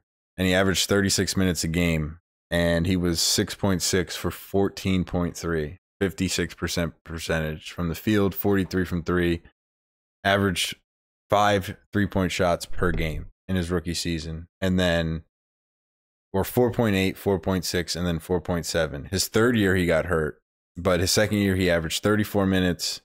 Fourth year got hurt, only played 23 games. Fifth year, we're still a part of that 200. He started 78 games, played 38 minutes per game, and shot 7.7 threes per game. And this is Wemby's second season, right, or third? This is Steph Curry. No, I'm saying like this is Wemby's second season. No, has to be third. 2 seasons would be 160, so he can't play 200. Couldn't have played 200. I'm pretty sure it's his second year. I could have sworn that too, but he couldn't be at 200 games then. And that's then he broke. It early. Yeah, I might be first 100 games, maybe. Well, it's still on the story. Oh no, it's not. Hold on. It has to be. He posted it during my. He's only played 94 games in his career. I guess he's on pace. Yeah, see, like, I'm not crazy, right? After 94 games, I don't know why I was saying 200. The random number, 94 games is crazy. Yeah, after 94 games, Wemby has more threes than Curry and more blocks than Shaq. And Steph, maybe one of the two is 200. That's why. Like maybe he has 200 threes in 94 games. And so Steph played basically the whole first year and that second year, right? No, the second year he played 74 games. He started 74 games, 34 minutes per game. I don't know why in my head. I mean, he was hurt a lot. Like his ankle. Yeah, he had bad ankle injuries, yeah. But I guess you debunked my point. I thought we were not fact checking on this podcast, dude. No, I would have loved to have not, but I just know Steph was drafted 7th overall to the Golden State Warriors, and I'm like, I feel like he played. Yeah, but like he was so like not a big name for. He was doing okay for a rookie. You know what I mean? I feel like Steph was a bit. I mean, he was at a small college at Davidson, but like what he did in that his first 2 years, like you didn't really hear anything about him until what, year 4? Guess what he averaged his first 2 years? 17.5 his rookie season, 17.5, 6 and 4.5. His second season, 18.6, 6 and 4. Am I crazy or like he just wasn't like, I guess because he had Baron Davis and Monte Ellis, like people just thought like, okay, whatever. Yeah, I wonder what the record was. No, you're not crazy. I didn't think his numbers were that good. I certainly didn't think it was this good. Yeah, neither did I. But I still felt like he was shooting threes. And he averaged almost 5 threes per game in those first 2 years. Yeah. Well, yeah, I'm wrong. Wemby's pretty good. I don't really like him that much. I don't know why. Really? I think he's so lanky. He's not like a prototypical NBA player. So I'm like, I don't want to watch. Not a prototypical human. Yeah, he's an alien for a reason. Yeah, for real. It's hard to believe that he is real. Yeah. But yeah, you're right, Abe. So that Timberwolves-Mavs matchup will be very fun. I think I'm going to lean Mavs in that one. The Timberwolves have a little bit of figuring out to do. I think Anthony Edwards recently even said we don't have an identity on offense. It's I'm going to get mine and Julius Randle's going to get his, and then we'll see what happens, which is not good enough to win in the NBA. Yeah. I want to say one thing. You said there's no bad blood, but this was the conference finals last year, no? I didn't mean yes, it was. It's a rematch, but I think the next 3 matchups are much more interesting. Yeah, okay. Fair enough. This is recent rival. Yeah, I think I would lean towards the Mavs as well here. If Kyrie and Luka are healthy, I don't see the T-Wolves beating that team. Yeah. But 76ers versus Celtics. I wish it was interesting, but it's not. I mean, if everybody plays, that'd be fun. If Paul George. Paul Jesus is there. If Maxey, George, and Embiid are all on the floor, I'm not saying it's competitive, but I'll watch it because I haven't seen that happen yet. It may have happened. I think it's been happening. Yeah, I mean, honestly, been happening recently. They've been playing decently these last week and a half. They're like a game out of the play-ins, which is exactly what we said was going to happen the whole time. They're kind of starting to figure it out, but I haven't been watching. I've just been looking at the scores. Yeah, but it also helps that they've been playing like the Hornets and some bad teams. Yeah. So anyway, the Celtics will win, but Celtics-Sixers is always fun. Where is it? Is it in Boston? It's probably in Boston. I mean, they're the champions. It's got to be in Boston. Yeah, I think Boston will take this one, but that's always an interesting matchup. It goes back to like the Larry Bird, Dr. J days. Like it's a historic battle. The Celtics have gotten the best of us for the most part, but it's always fun when they come up. Yeah. Next we had Lakers Warriors. Warriors have been in a weird, I don't know if they kind of figured it out recently, but they were in a weird spell for that little bit of time there. And then the Lakers have been playing better as of recently. Yeah, Lakers started off really hot. Yeah, cooled so down. I think LeBron got hurt. I don't have the standings in front of me, but I think at this point they're probably within 3 games of each other. But that being said, the Lakers are hotter than the Warriors. So did you guys see the Warriors game last week where Steph and Draymond scored 0 points? What? I saw the Draymond stat where he had 0 in a lot of minutes Steph as well. Scored 0 points. I forgot who they lost to. They lost by 50 to some mediocre team. Draymond was like an 0 for 4, 0 rebounds, 0. Like he had zeros across the board. That's an outstanding kind of game. He was a negative like 42, bro. Plus minus negative 42. Wow, little cardio game. Yes, they said, Tony Snell, your rest has ended. So I kind of nailed this. The Lakers are half a game above the Warriors. The Warriors are 3-7 in their last 10. The Lakers are 5-5 in their last 10, but they've won their last 3. Okay. Another quick stat. Well, Bron just came back. That makes sense. Bron was out for a little bit with the foot injury.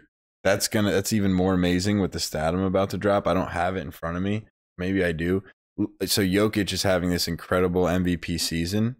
LeBron it's him and Jokic for like X amount of points, X amount of assists, and X amount of rebounds. Only 2 people in the NBA have it. It's like 500 points, 200 and 200 or something along those lines right now. And the Lakers, I believe, are 1 game behind the Nuggets right now. Sorry, let me get a quick check. No, the Lakers are tied with the Nuggets. And Jokic is by far and away the MVP, and LeBron is not even in the top 15, which I'm not sure I want to argue against right now. I haven't looked far enough into it. However, with the idea that only 2 people in the NBA have 500 points, 200 assists, and 200 rebounds, one is the number 1 leader in MVP, and the other one is not even getting sniffed at. And the records are the same. Feels wrong. Yeah, I mean, there might be some optic things where, like, they, LeBron, I mean, those records are great to have, but, like, maybe Jokic is, like, averaging more points. Way higher. Yeah. But, like, LeBron's just doing everything. The second guy. Yeah. Well, okay, but it's fine. Then he's the second guy. I'm not trying to compare him to Jokic. I'm trying to compare him to the 14 guys underneath Jokic, Yeah. So, I don't know. A little bit weird. I feel like LeBron had been robbed of MVPs in the past. For sure. I mean, that happens every single time. Yeah, like, Steve Nash getting multiple MVPs in the Kobe era is. I love Steve Nash. Steve Nash is great, but like you look at the stats nowadays. I love Steve Nash. I do too, but Kobe deserved more than. Does he only have 1? Steve Nash deserved. You can't blame Steve Nash for Kobe only having 1, but yes, he only has 1. But Steve Nash deserved the one when Phoenix was 62-20. Yeah, I would give it to him. I think he was 18.5 points and like 11 assists. Yeah. And a great leader, but he did not need to win back-to-back. I think the second time he won it, he was like 16.5 points, and Kobe had like 34. Yeah. So the first one, okay. Like the Suns were deserved it. Yeah, you guys were great. You had a great regular season. Like the Lakers feared the Suns. Yeah. And that was a great great team. team. Battles in the playoffs as well. Stoudemire and Sean Marion and Raja Bell, Boris Diaw. That team was awesome, dude. But Kobe should have had more than 1.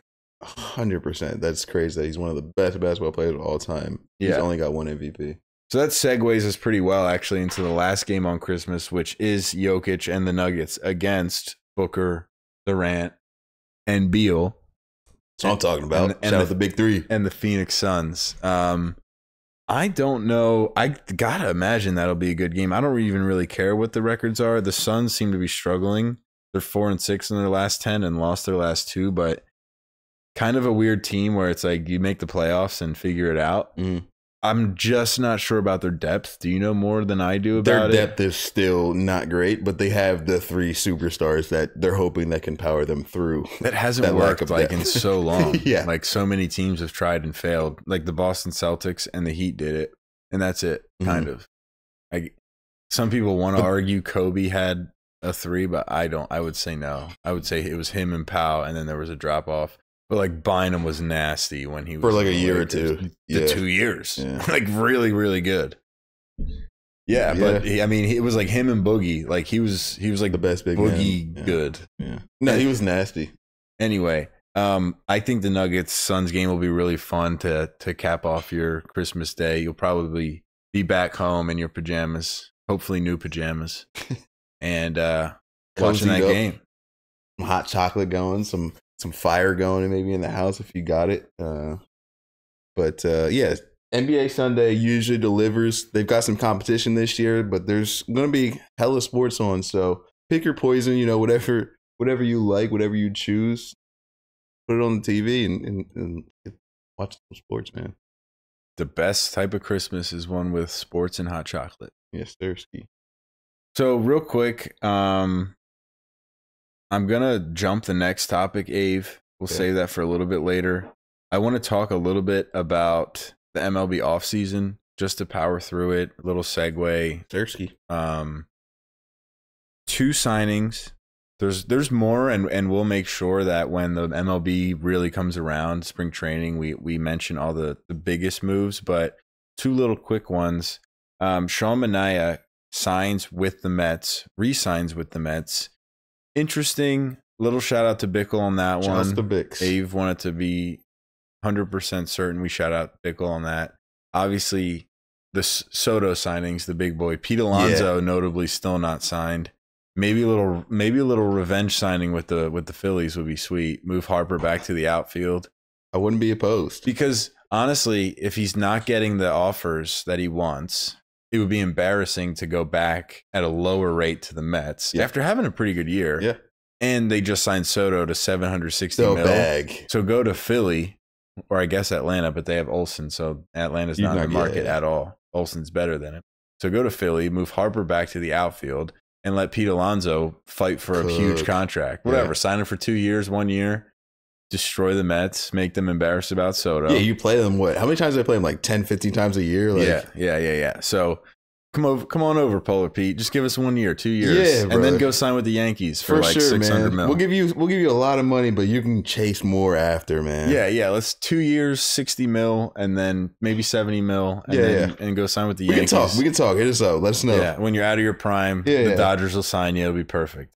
For sure. Yeah. So Sean Manaea, he had a weird career. He was really good, and then he was really freaking bad, and now he's really good again. He was really good last year. He went to Driveline. That. Shout out Driveline. I don't know if you'll see this, but they do a good job of reposting people that shout them out. So Driveline baseball is awesome. My college coach was head over heels about Driveline, and like I know all of their trainings, and they've saved a ton of pitchers. So Sean Manaea kind of restarted his career using that program, which is awesome.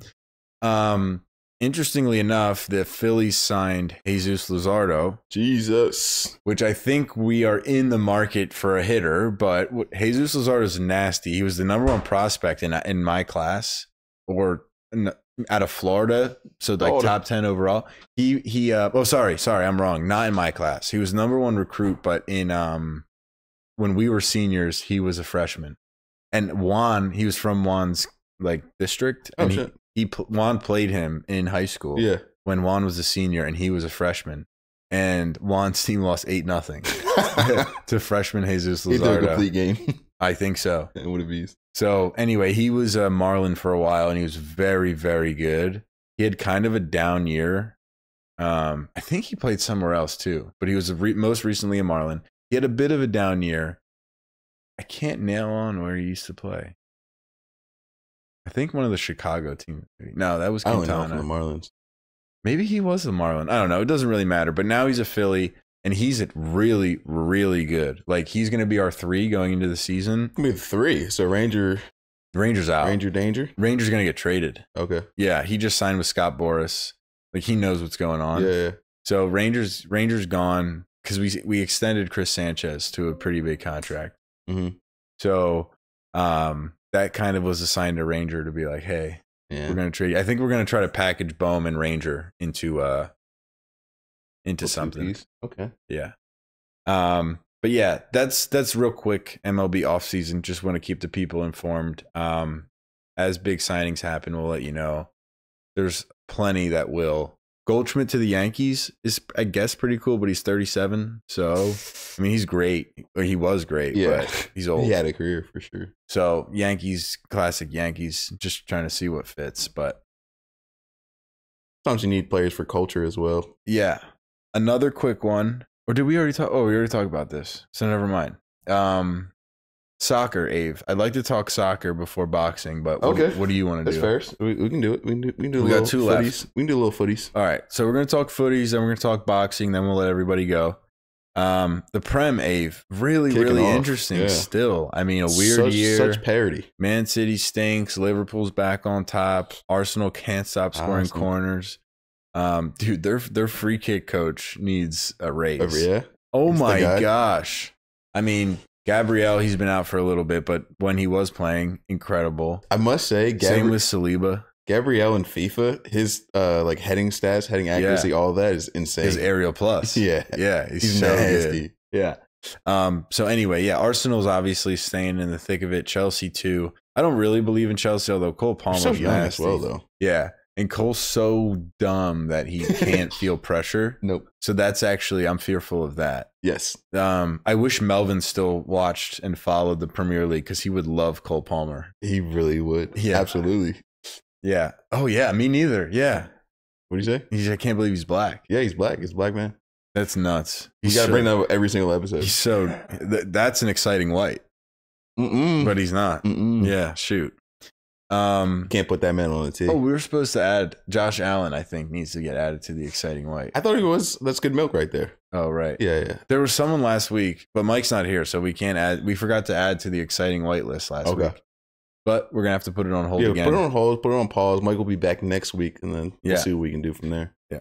So as I mentioned, Manchester City. Still poor performance. They lose to Aston Villa this weekend. Abe, did you watch it? 2-1. I mean, they can't stop conceding goals. They just, I don't know. There's just no balance. You said they were injured at one point, and it's just one injury. The game. Yeah, I mean, Rico Lewis is a sub, but Rico. I like Rico Lewis. He plays like he's not. It's not like a random. No. He's just young, but he's good. They have like one or two. That's it. Bro. But it's Rodri, right? So the Ballon d'Or. How important is Rodri to that team? I guess he's the most important player ever in like a Pep Guardiola team. Like Rodri. Yeah. So my mom was asking me like, why wasn't Haaland a part of the conversation for the Ballon d'Or? And I was like, well, I think that was year 2, if I'm not mistaken. That was your second pick. I think I think you went Vinny, Haaland, Jude. Yeah, probably. You didn't want Rodri at all. No. But anyway, and I was like, that's reasonable. Like Haaland he scored 50 goals last year. Honestly, like what's happening is Rodri's best argument. Like this is the best thing that could have happened to me, who voted for Rodri. And it's like, this is why it wasn't Haaland. Dude, he's the most important player to that team, and a team full of stars. And just to be clear, like I know not everybody follows the Prem the way we do, and even if other than like listening to us, Rodri had 0 losses in like 72 straight games for club and country, and then he got injured. And City has lost 9 of their past 12, and Man City had won like 4 out of the past 7 Premier Leagues. Yeah. So it's not like probably 5 out of less or 6, maybe 6. I don't know, but like they're very, very, very good pre-Rodri, with him, without him. So like the team having been not evidently, but now evidently built around him, I'm happy he won the Ballon d'Or. I mean, it makes so much sense now. It's crazy how they've fallen apart and so soon. Like he's been out since the beginning of the season, and they have just not been the same team. You've never seen this from any Pep Guardiola squad against Barcelona, Bayern Munich, and now Man City. Like they've always found a way to deal with injuries, players missing, contract disputes, whatever it may be. But this year is like the worst Pep Guardiola team that you've ever seen. It's just so out of character, and it just shows you the importance of a player like Rodri to hold down that midfield and make the team balanced. And they're just unbalanced right now. It's crazy. Yeah, it's. I would have said it was Kevin De Bruyne, but KDB's been playing. And KDB's like been in and out the lineups for he always gets nicks and he's out of the lineup for a while. But and like, they still perform. Exactly. Like Foden's still great. Like, what happened to the midfield? Yeah. That's a good point. I thought Bernardo Silva might have been a key player, but no, it's Rodri. Yeah, it's only Rodri, bro. It always has been. Yeah, I wonder what it was before Rodri though. Like just a different way of coaching, I guess. Like the way the new school for Pep is like Rodri matters. Well, I guess you had Ilkay when he was like prime Ilkay. Like Ilkay can't run. But Yaya got like taken out as soon as Pep got there though. He wasn't there for that. Oh, you're right. You're right. But I think like Ilkay was great. David Silva, Fernandinho, yeah. So we always had someone to kind of run right in front of the center backs. And yeah. Anyway, there was another poor performance. Enough of Man City. We can go to the other Manchester club. Yeah, Bournemouth's they're number 3 in the Prem or something like that, or number 4. Five. Number 5. Yeah, I mean they're top of the table, bro. They're in the European. They're in the European conversation. No, that was just bad. 3-0 though? It was bad, dude. I think the players don't have any legs, dude. Like, there's this new system. They've got to get acclimated to it, and they just looked so tired. Like, they need to rotate the players. Like, we don't have enough players in the squad. Tyrell Malacio lasted only a half. Like, he was very bad. He's coming back from injury as well. It was bad. I mean, they had shots on goal, but, like, not really. And then the other team capitalized. But Bournemouth's not bad this year. Yeah, they aren't bad. It still is weird to say that Bournemouth beat Man United 3-0. Yeah. I guess that, though, takes us into Boxing Day, which is a classic Premier League slate, which is the day after Christmas. There's a ton of games. The biggest ones for me, though, Ave, Man City against Everton. Everton is, not great. They're better than they have been the last couple of years this year. Okay.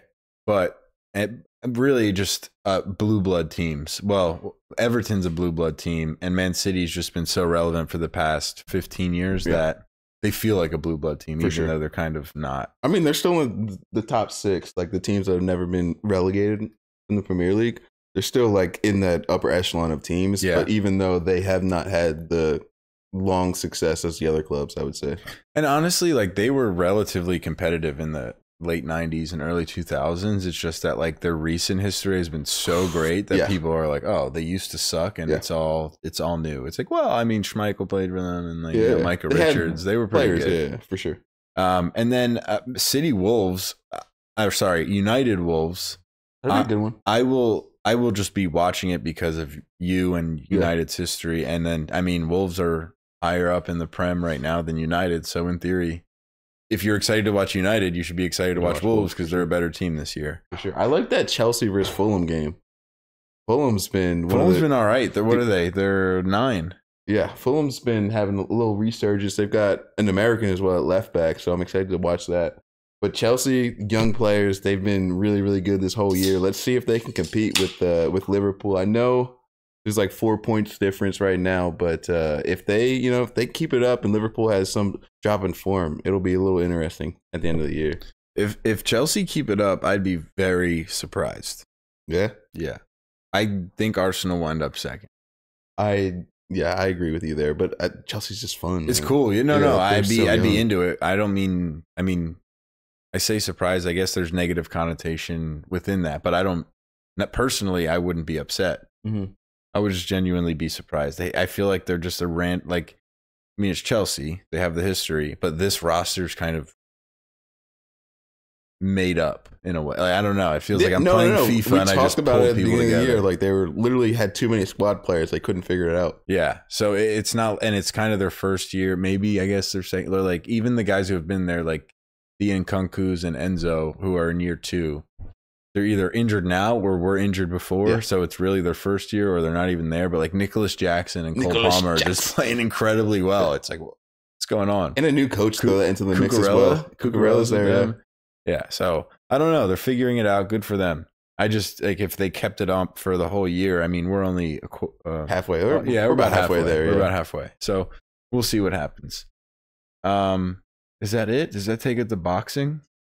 Do you want to talk a little about La Liga or no?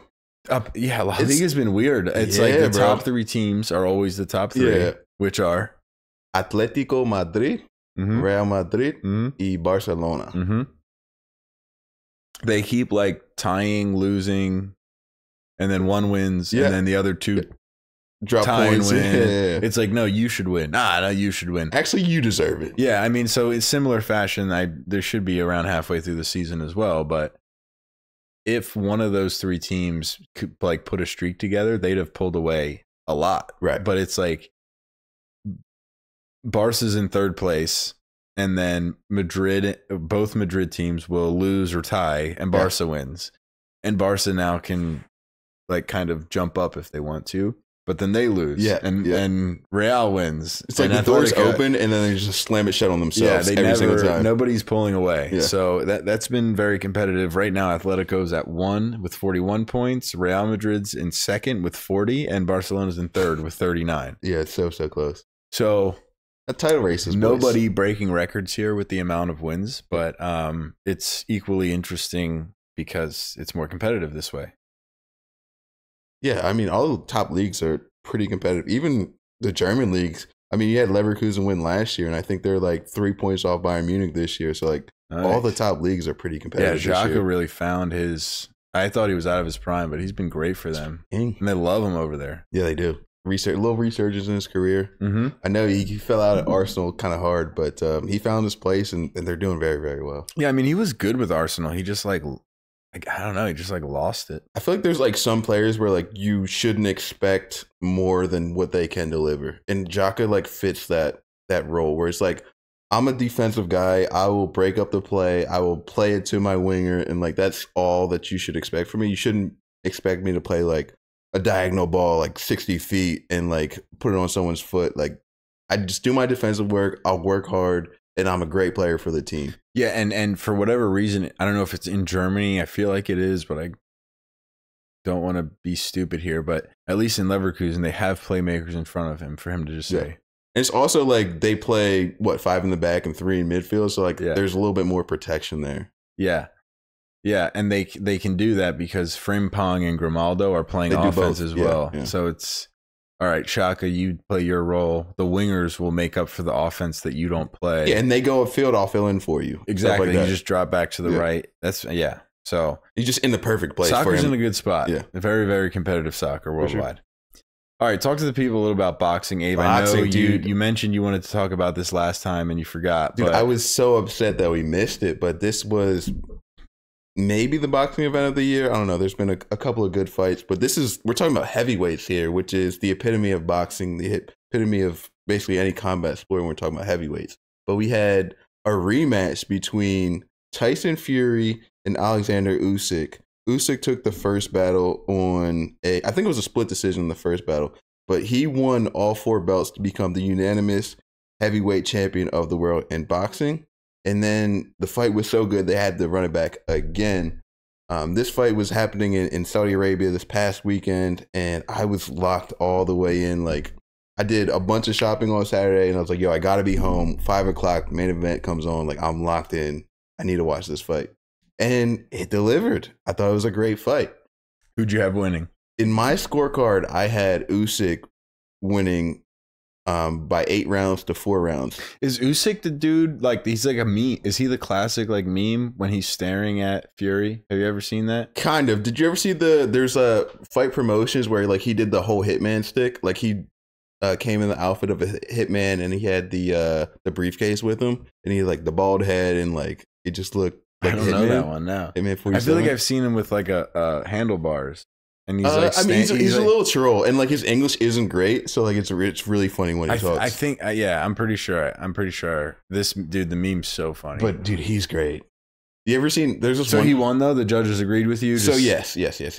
All comes down to it. I had the score at 8-4 in favor of Usyk. The judges had it a little bit closer. I think they had it 7-5 in favor of Usyk. And so Usyk won on a unanimous decision. There's no question about it this time.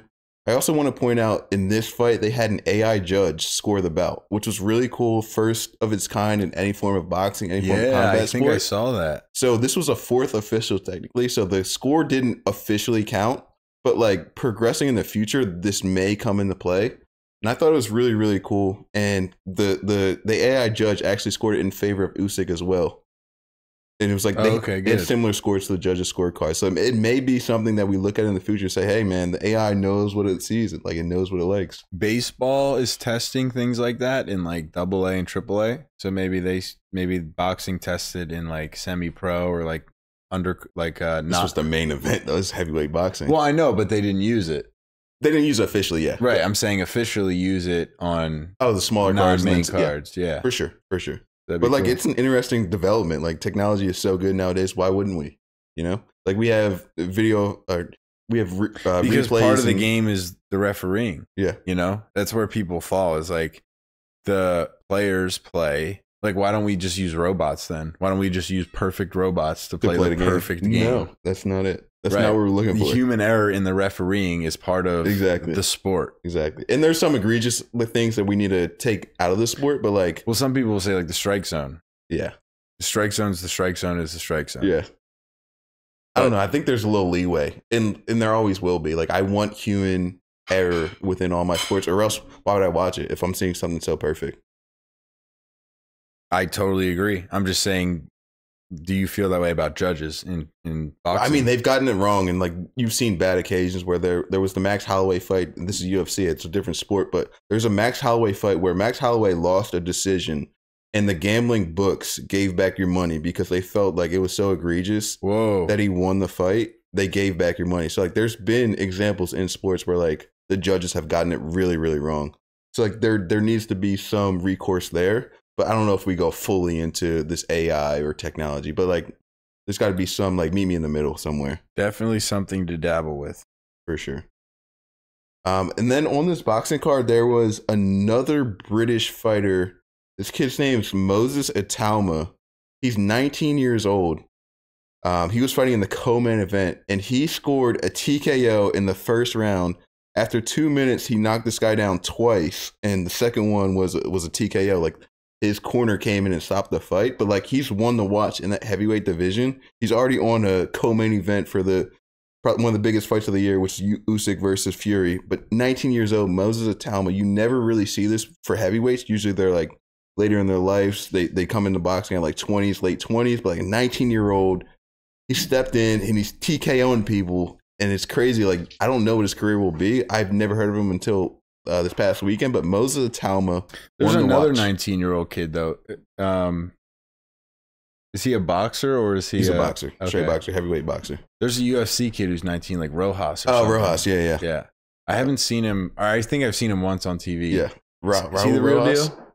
Yeah, so he's lost in the UFC. But he's like, usually you don't enter the UFC until you've won in like other things. Yeah. Like the reason Pereira's X amount and won is because he's already pro. This kid's like, I'm going to start in the UFC. Yeah, which is crazy to be in the top level of combat sports in MMA. But he's really, really good. But he did lose one fight in the UFC, but he's still on that chart to be a really good champion in the UFC. Right.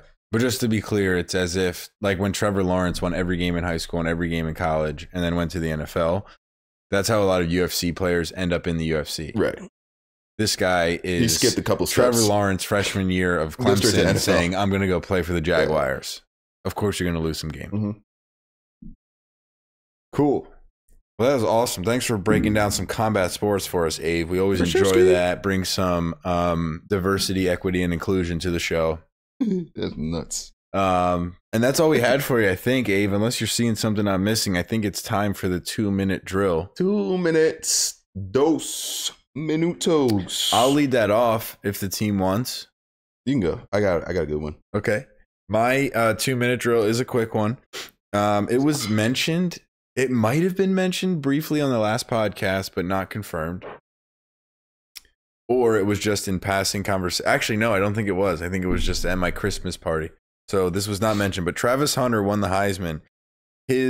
What is PFF? Player Pro Fantasy Focus or something? Pro Football Focus?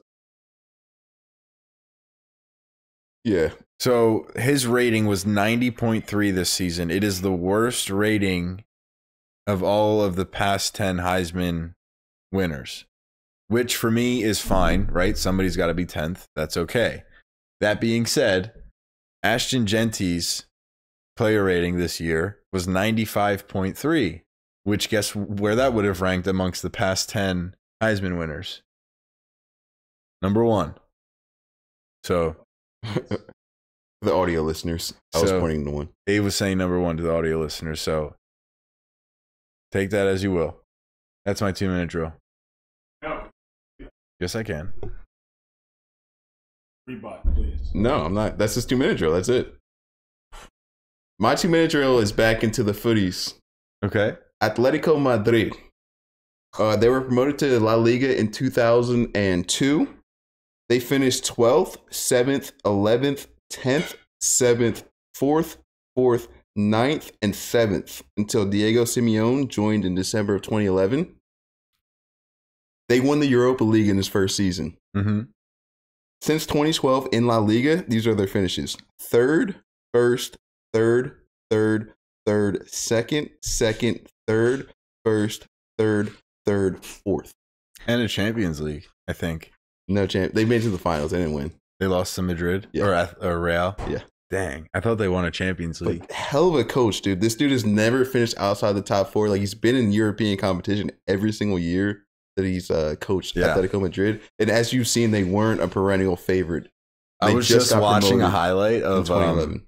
Federico Valverde. Yeah. And he tackled an Atletico Madrid striker one-on-one from the back. Like, purposeful red card. Purposeful red card. I mean, not purposeful, but like if I got a red card, it's worth it because it was a tie game and Real needed to tie and Atletico, whatever. Like it was pro Real in the grand scheme of things. And on his way off the field, like getting sent off, Simeone like dapped him up and gave him a pat on the butt. And it's like the opposing team. And he was like, I had done the same thing. I have done the same thing. His energy was a demon whenever he played. He has gotten red cards for the hell of it. Yeah, to save the team or like just because. So even in was it the Beck stock or was it the Wayne Rooney doc? It was the Beck stock. Yeah, he's the guy that took a dive, I guess. He dove, and he tackled Beckham aggressively, and Beckham like gave him a little kick, and then he like made it really theatrical, and Beckham got a red card for kicking him on the ground. And Simeone, I think, in the documentary was like, I flopped, I flopped. But yeah, because of that red card, but England lost and didn't advance. Yeah. Jessica, do you have a 2-minute drill today, or are we signing off? Yeah, mine is a PSA / I think it's interesting. For those who don't know, because I didn't know, the Christmas games are on Netflix. So if you can't find them, that would be why. If you don't have a Netflix account, Netflix out there. Anybody trying to give me their Netflix account, let me know. Yep. Anybody have a Netflix account with an extra TV available? Let Ave know. Let me know. I'm available. Put in the comments. Find me. And this is because they want to basically just expand it to a global reach. So I think that's interesting. I don't know if it'll like stick. They're trying with the European games, but I had done a long time ago in school because I got to choose my electives, and I chose the history of football. I mean, you might remember that class. So he made us call. You guys lived together at the time. He made us call soccer football, and if you walked into he was a Brazilian teacher. So he was like, if you come in here and you call soccer, you're failing. So and he explained like what is the genesis of good word football. That's a great word. SAT in word. General in Brazil, and kind of how United States kind of wanted to put like the strong arm and saying, well, we have our own. Yeah, that was the whole situation, and then it never got big because everyone else in the entire world plays soccer, and that was it. And we just wanted to play football. So I don't know. We'll see what happens. What they're trying to do here. American football is growing, and I would say it is worldwide the best it's ever been. I would say the best American player to ever play is currently in his prime. Yeah. And the best. The LeBron James of soccer. The LeBron James of soccer. The best 11 that U.S. has ever put on a field is currently active. Yep. And all true. Parents are getting more and more scared of football because their kids keep getting dumber and dumber. Yeah. And they're putting them on a soccer field, which is honestly, I know here's my take on soccer. It gets a lot of crap because it's in the same season as football. And obviously football is more physical. So it's like, oh, you chose to play soccer instead of football. So that, it's tough. But soccer is as physical as basketball. And basketball, no basketball player ever gets flack for being soft. Yeah. Because basketball's in the winter. So like you don't choose basketball over football. Yeah. But like soccer, it's honestly very close to like, hey, if that would have been a foul in basketball, it's your foot, right? Like if you're shooting and you get hit and they don't get any ball, right? And they just hit your leg. Yeah. The same way if they hit your forearm, it's a foul in basketball. The physicality is extremely similar to basketball. If anything, more physical than basketball. I'm on board with you. I don't remember why you went there, but I have two things if I remember them. One that I think is cool on the football take. Football meaning USA football. Mm-hmm. American football. Yeah, American football is, so I'm on TikTok and I get a lot of European TikTok, I think because of France, the French influence. So I have like a lot of interesting things happen. But one of the things that I see that I find very, very interesting is there's like this infatuation with USA like college football and college football. Oh my gosh. That's the worst. Spencer Rattler. That's the worst. I gotta take a quarterback play I've ever seen. All right, Jessica, 30 seconds. That was it. It was just cool. Like they wish that they French always like love college football. No, general Europe. Oh, Europe. Don't be disrespectful. I wasn't. Like they're just commenting like, man, I wish like we'll never get to experience what it's like to look at cheerleaders. And I'm like, what? And then it's like, yeah, you're right, I guess. Yeah. Well, because the school pride's not the same. Like they don't have high school sports. If you go to high school for school games. And then you play on your club team. Yeah. Homecoming, no matter what the sport is, there's no like sports. That's a good topic. I actually want to talk about it at some point though. Sports in school being separate. Yes, well, in the European, like, there's no other alternative for like the people that like don't make it out of the academies, and like that's a huge thing over there. Yeah, you have to go to like Leo. His education was dog cheese. Yeah, because he just went to school to play baseball. Yeah, and like even the coach was like, "Yo, practice at 2." And he was like, "They're like, yeah, just come on, I don't care." Yeah. Anyway, that's what we had for you in episode 23. We hope you enjoyed. Have a very Merry Christmas, Hanukkah, Kwanzaa, whatever you're doing in the next week or two. Not really sure when Kwanzaa is, but I assume it's in the next 2 weeks. Why are you looking at me? Alex? I think it's the 26th. 26th, all right, so good. Next 2 after weeks. Jameis's birthday. There we go. Thank you again. Please comment, like, subscribe, share. Let us know what you want to hear, what you hate hearing. Thanks again. We'll see you next week. Later.